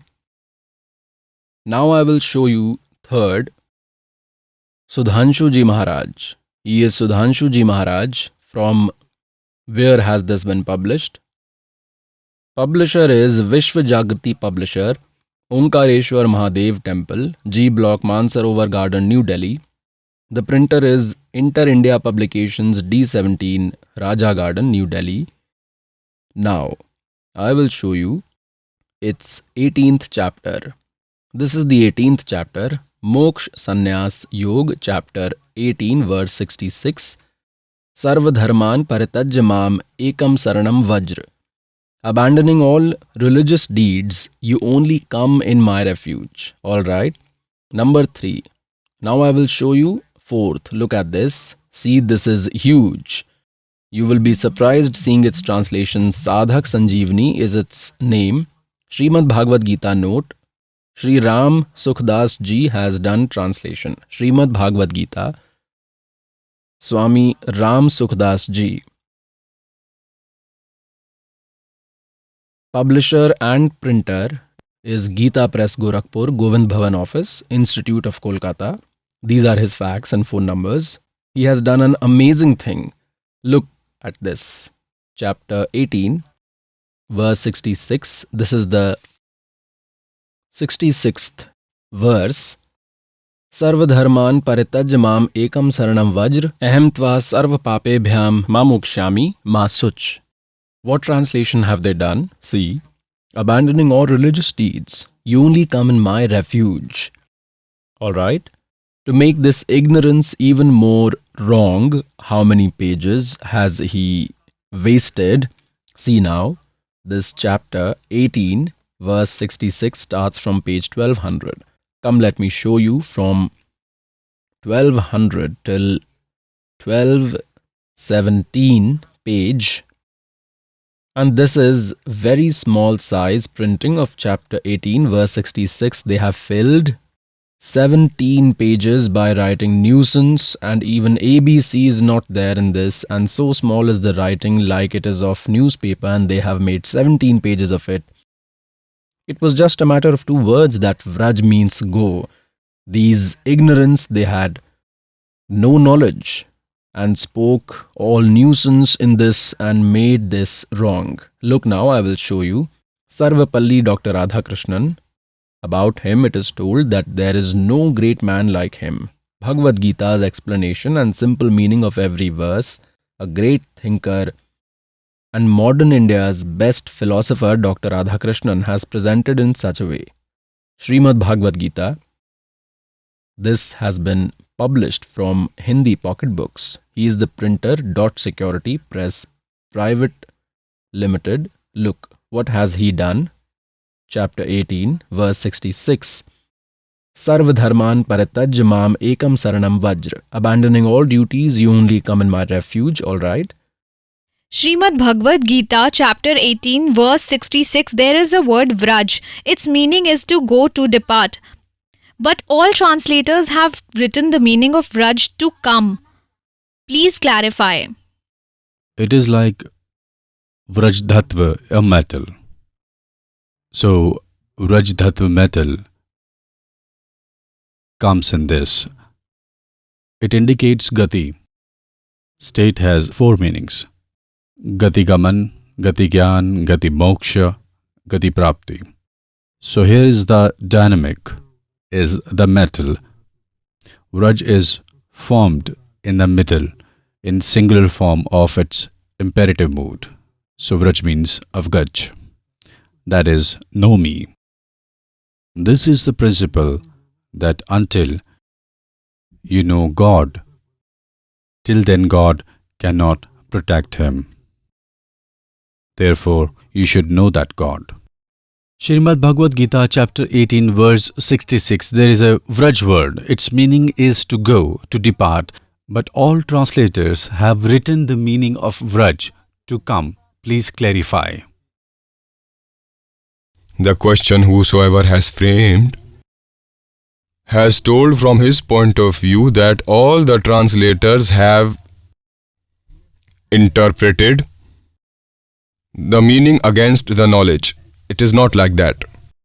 The meaning of Vraj also is aware Like the questioner has told, sages like Bhagavad Shankaracharya, people like religious emperor Swami Karpatriji Maharaj have done its meaning like that.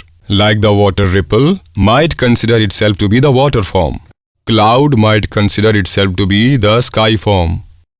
And also, like the wave of water may consider itself to be sky, in the same way you abandon your self-recognition in accordance with your body senses and you consider yourself to be Brahma form. Consider yourself to be the Brahma form. This translation has also been done by the interpreters. Bhagavad Shankaracharya and his excellencies have made similar kind of attempts. But the Vaishnavistic, they at their level, according to their level, have translated its meaning like what the description the questioner has done. The knowledge giver of Gita in Gita chapter 18 verse number 62 is telling to go in refuge of which another god rather than him? Other than us in worship, where deities are worshipped. So they are other than us. So it is said to go in his refuge, he says. Srimad Bhagavad Gita chapter 18 verse 66, there is a Vraj word. Its meaning is to go, to depart. But all translators have written the word of Vraj to come. Please clarify. Vraj meaning to go, depart is a usual meaning. But few verses of Sanskrit must be interpreted according to that context. Therefore, according to that context, the meaning of Vraj that interpreters have done, that is to come in the refuge, is correct. Now I will show you one more how boldly they are lying. Look at this. Srimad Bhagavad Gita, original form. This is from ISKCON. Krishna Kripa Murti, Srimad A.C. Bhakti Vedant Swami Prabhupada Sansthapak Acharya International, Krishna Bhavnamrit Sangh, Gitopanishad, original form, complete and monolithic version by Krishna Kripa Sri Murthy, Srimad A.C. Bhakti Vedant Swami Prabhupada Sansthapak Acharya International, Krishna Bhavnamrit Sangh. This is Bhakti Vedant Book Trust, Los Angeles, London, Stockholm, Sydney, Hong Kong, Mumbai. This gets published from here. Look, what absolute wonder have they done? This is chapter 18th, 66th verse. Below comes 66th here. Sarva dharman paritaj mam ekam saranam vajr ahem tva sarva papebhyam mamukshami masuch. Here they have translated, see the wonder, theirs is a unique explanation. First, they have written the meaning. Sarva dharman means all types of religions. Paritaj means by sacrificing. Mam means my. Ekam means only. Saranam means in refuge. And Vajr means go. Here the meaning is written absolutely correct. Vraj means to go. And see below what translation they have done. Abandon all types of religions and come in my refuge. Wow. Foreigners, they are our great men. They do not know ABC and were called great sages, teachers and Shankaracharyas.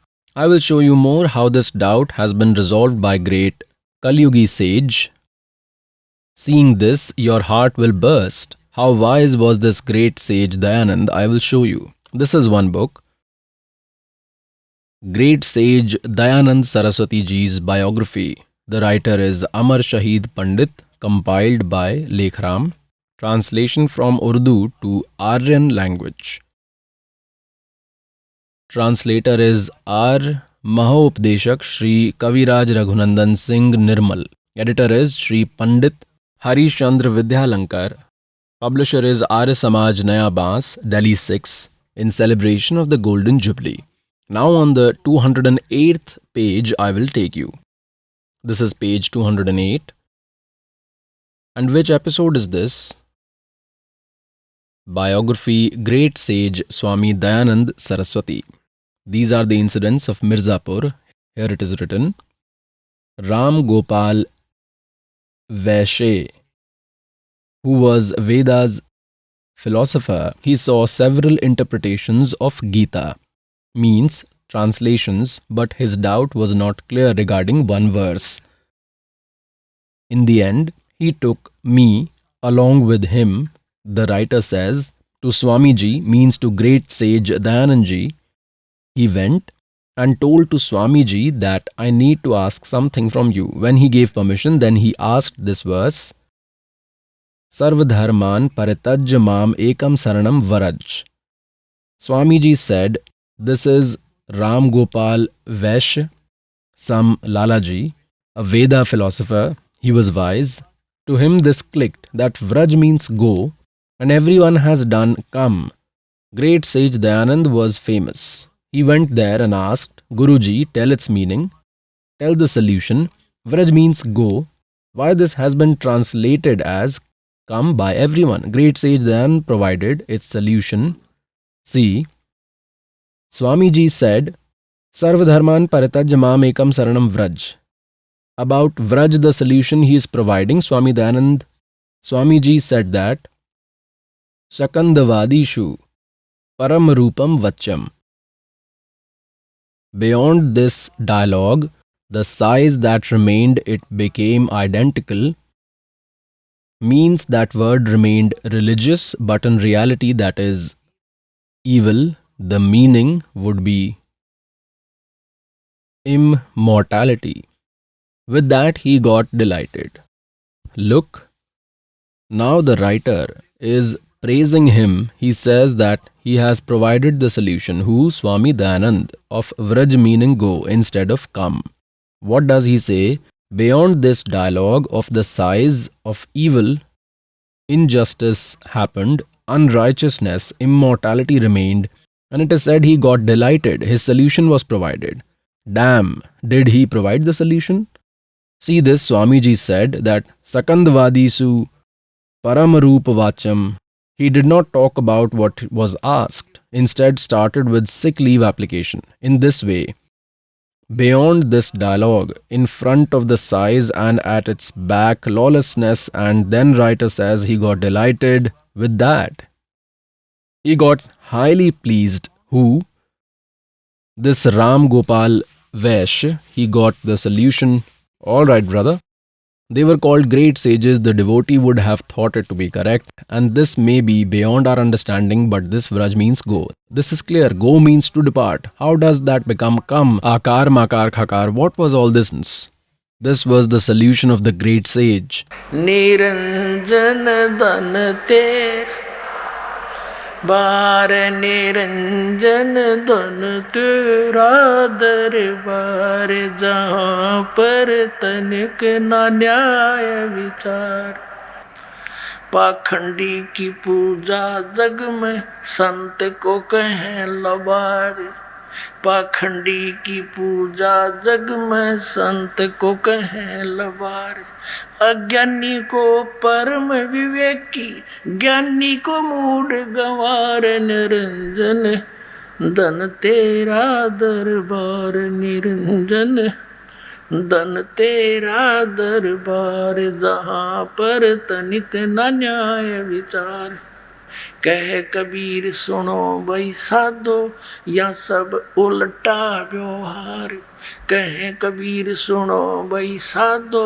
या सब उल्टा व्यवहार सच्चों को तो ये झूठा बतावे इन झूठों का एतबार निरंजन धन तेरा दरबार निरंजन धन तेरा दरबार जहाँ पर तनिक न न्याय विचार. God used to say, look, everyone has believed these liars and call me a liar who is true. In jhooton ka etbar niranjan dhan tera tarbar. Past souls, today's episode has been important for you. Past souls, imagine sufferings. A child studies in class, at home, on tuition, in school. Also he does work, then he becomes capable. Here today more time has been taken by this servant. because this time does not come again and again. One, this concept is clear in front of you that with 3 mantras the creature will attain salvation, and the first mantras, the first aid will clear you till here, and further at Trikuti we will give the earnings of Om mantra to this Brahm. He says, Sarv dharman paritajya mam. Of my level, whatever are your devotional earnings from Om mantra, sacrifices, etc., leave it to me. Then Ekam Saranam Vraj, because we kept enjoying results in heaven and great heaven of Om mantra and sacrifices, now we will not utilize our earnings, we will hand over to him and get our account cleared. Then he says, I will relieve you from all sins. Based on sins we became donkey gods and we kept wasting good deeds in this heaven, his hotels. With God's knowledge we will give him his debt and release ourselves. Then the second mantra is Tat mantra, and that is the rent to cross these 700 quadrillion universes of this Parabrahm, means Akshar Purusha's region. His account we will do there. At the 11th door, by giving him taking clearance ticket, and then the third mantra, which is Sarnam, that will take us to Sachakhand Satlok.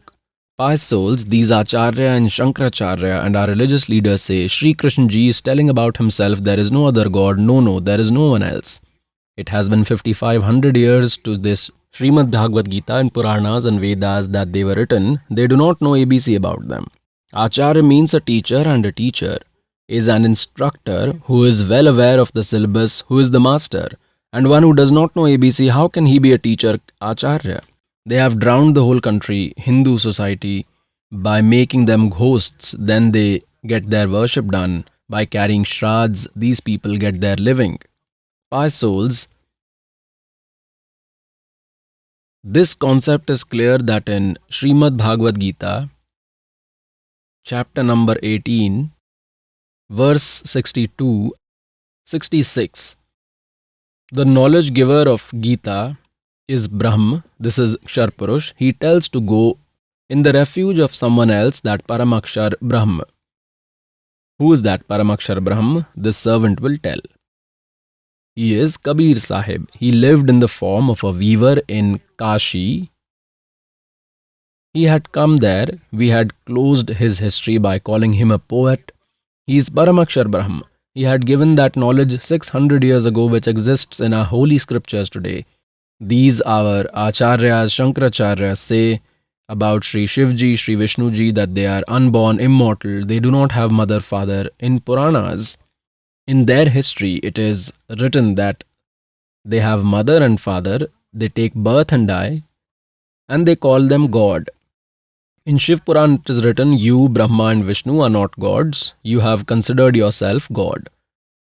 Pious souls, the episode which was going on was that our religious leaders, Shankaracharyas, Acharyas, from Satyug till today, these Brahmans, means great sages and rishis, do not have spiritual knowledge. They tell that Vishnuji, Shankarji, Brahmaji are gods. They tell them lords. These are not gods.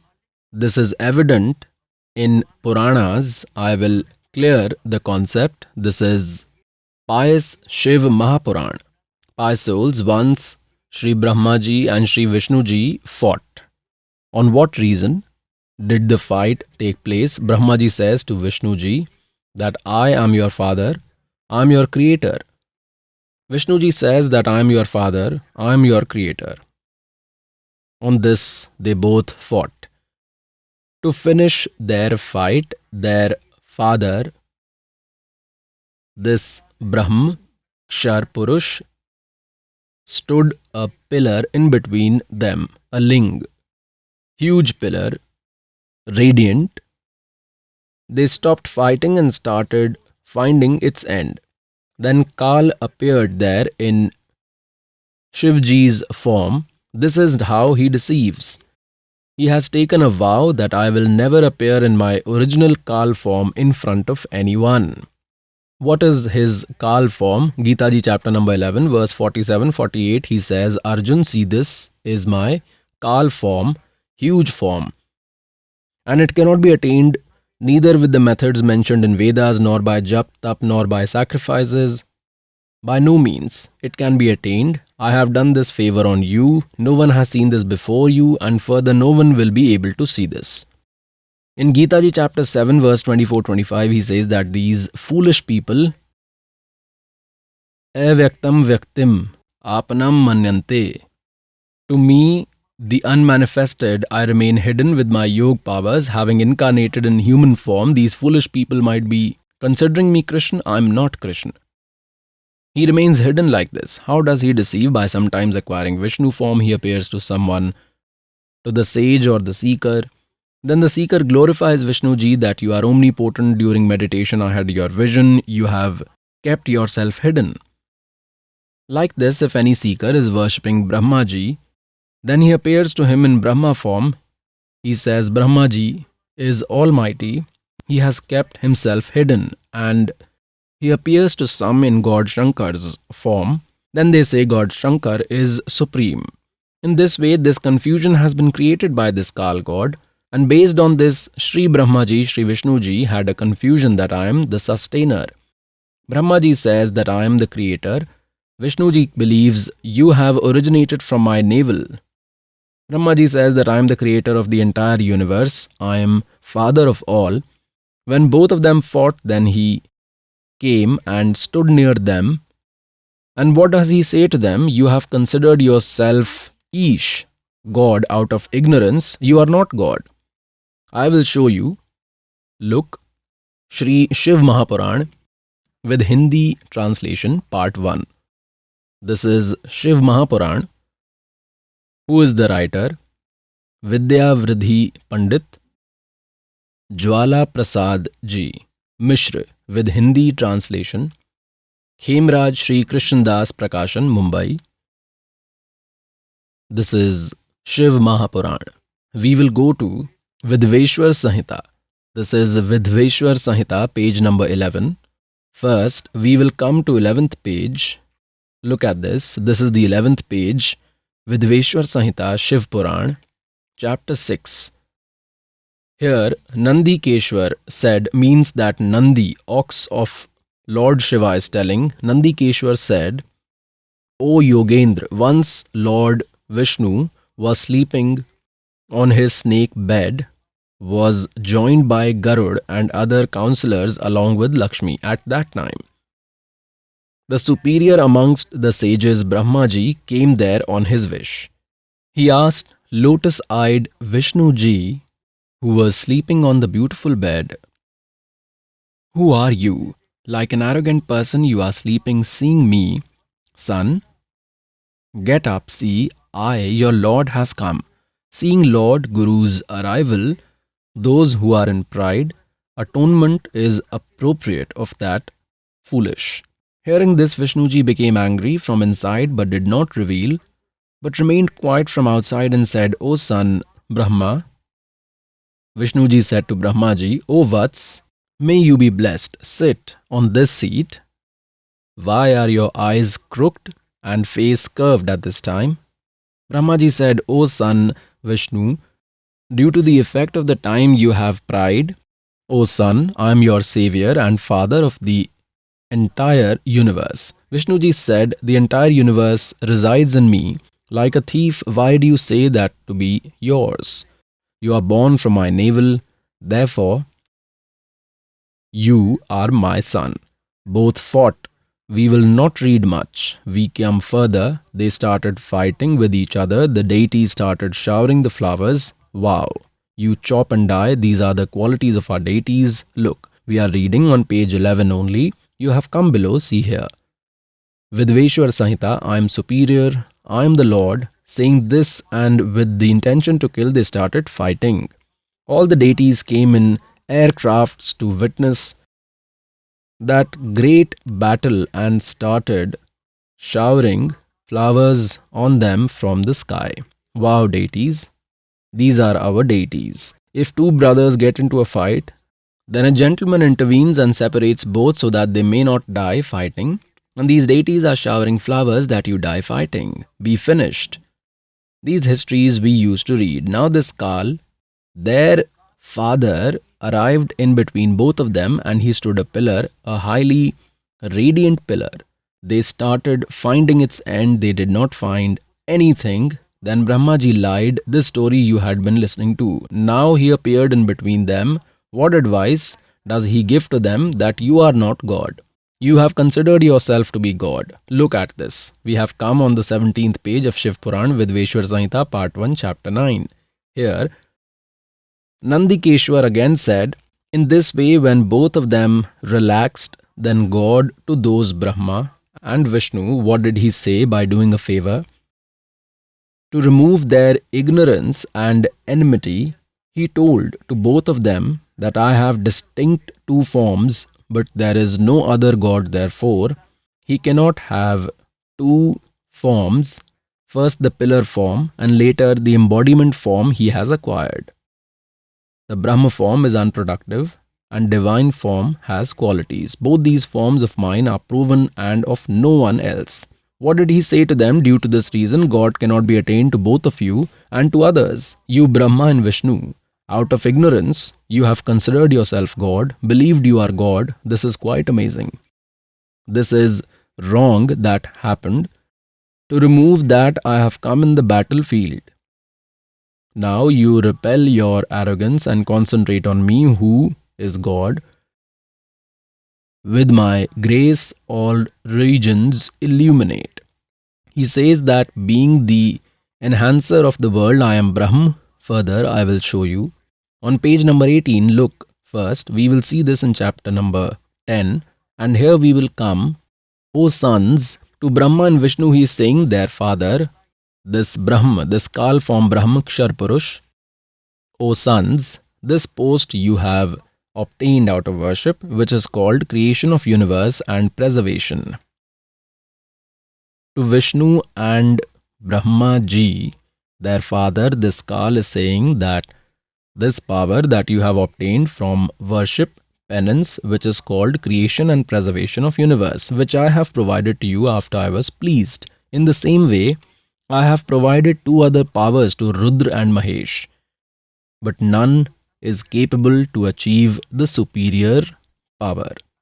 Here the servant wants to explain that two are these Brahma and Vishnu, and Rudra and Shiv, these two are separate. These are four and fifth is speaking. The fifth one who is speaking is their father. This is Kshar Purush, and there he stood in Shiv form near them. He works like this, by deceiving. He does not make anyone familiar with his original form. Brahma and Vishnu considered him Lord Shiva. See further, what does he say? This Kal, who is addressing all four of them, he says that Omkar is my mantra. Look at this. We have come to the 19th page. We have read 18th, which Veshwar Samhita, chapter 10 is going on. See here. With this reason, based on the accomplishments of that knowledge, chant Omkar mantra. This removes arrogance. Therefore, this original mantra is preached. This Omkar being produced from my mouth is my symptomatic form itself. This provides great benefits. He is the announcer, I am the voice. This mantra is my soul. With its chant, I am remembered. From the north mouth, Akar. From the west mouth, Ukar. From south mouth, Makar. From east mouth, Dot. From middle mouth, Nad is created. In this way, this is produced in 5 forms. All these become one word, Om, after joined. The point is that this Om, one word mantra of Brahma, Vishnu, Mahesh's father, this is clear. Now we again come to Devi Puran. With this, what is proved? Brahma, Vishnu, Rudra and this Mahesh are not God. Their father himself is saying that you are not God. Our Acharya, Shankaracharya and these Hindu religious leaders are fooling us till today by telling them as gods. They do not know ABC of Vedas and Gita and Puranas. Pious souls, these fake leaders took unlawful advantage of our innocence. They have ruined us. The entire human community made us ghosts and then they get worshipped. Carry out Shraddh, offer Pind, the worship that this servant will tell. With this, no one will become ghost. then no activity would be required for them. Pick was that since Satyug era till today, these Brahmans means these great sages and saints had no knowledge. They tell them God to Vishnu and Shankarji and Brahmaji, and they are not God. This is proved that they are not God. They kept telling them as God, as Ish. The Brahmans of Satyug do not have any knowledge. Since Satyug till today, Brahmans do not have knowledge of Vedas. Look, this is Srimad Devi Bhagvat, is published from Gita Press Gorakhpur. Editor is Hanuman Prasad Poddar, Chimanlal Goswami. This has been published by Gita Press Gorakhpur. We come to its 414th page. This is 414th page of concise Devi Bhagvat, 6th part. We will read from here. Janmejay asked Mahabhag, what has been the nature of religion in each era? Kindly tell this entire subject in detail. Vyasji replied, King, in Satyug, Brahmins had complete knowledge of the Vedas. They used to worship Bhagavati Jagdambika continuously. They always used to long for the sight of Bhagavati. Every village should establish a temple of Shakti, means there should be a temple of Durga. They had this eagerness. Tell, these Brahmins of Satyug, were they scholars? Look at Vyasji's knowledge that the Brahmins of Satyug were great scholars of Vedas and used to worship Durga. It's our misfortune that we had such acharyas. Durga says, worship that Brahm, Om is his mantra, nothing else, and abandon everything else. So since Satyug till today, these Brahmins, were they familiar with Vedas and Gitas and Purans? They destroyed their own worship, their own life. Together with that, they have ruined the life of their followers. Now, this was regarding the Brahmanas of Satyug. Now the information regarding Brahmins of Kali Yuga who are present Shankaracharya and Acharyas. These are Brahmins in Brahman clan. Look, the same 6th chapter is going on. We are reading on page 414. This we have read. Now we have come here. Vyasji is saying that similar religious situation was in Treta era, but some deterioration happened. The situation was in Satyug. That deteriorated further in Dwapar. King, in those ancient times, those who were considered to be demons are believed to be the Brahmins in Kali. Kali means Kali Yuga. In Kali Yuga, they are believed to be Brahmins because present Brahmins are eager for hypocrisy, to cheat others, to lie, and avoiding Vedic rituals has become the nature of Kali Yugi Brahmanas. Pious souls, this is the history of our Hindu religion's leaders and the spiritual knowledge provided by them. These Acharya and Shankaracharya and our religious gurus do not know ABC of what our scriptures tell and what folklore do they use to tell us. What do they say? That creature is God. Atma Brahma, soul is God. And on the other hand, they say that worship Sri Krishna, Sri Vishnu Ji and Sri Shankar gods. On the other side, they worship goddess and they call them God. Regarding them, it is written, they are not God, whom they claim to be God, and told us to worship them. Pious souls, this is your fortune that God made you literate. God made this slave perfect in the spiritual knowledge. Now see, this knowledge will reach the whole world and all humans will have welfare. Hail Satguru Dev.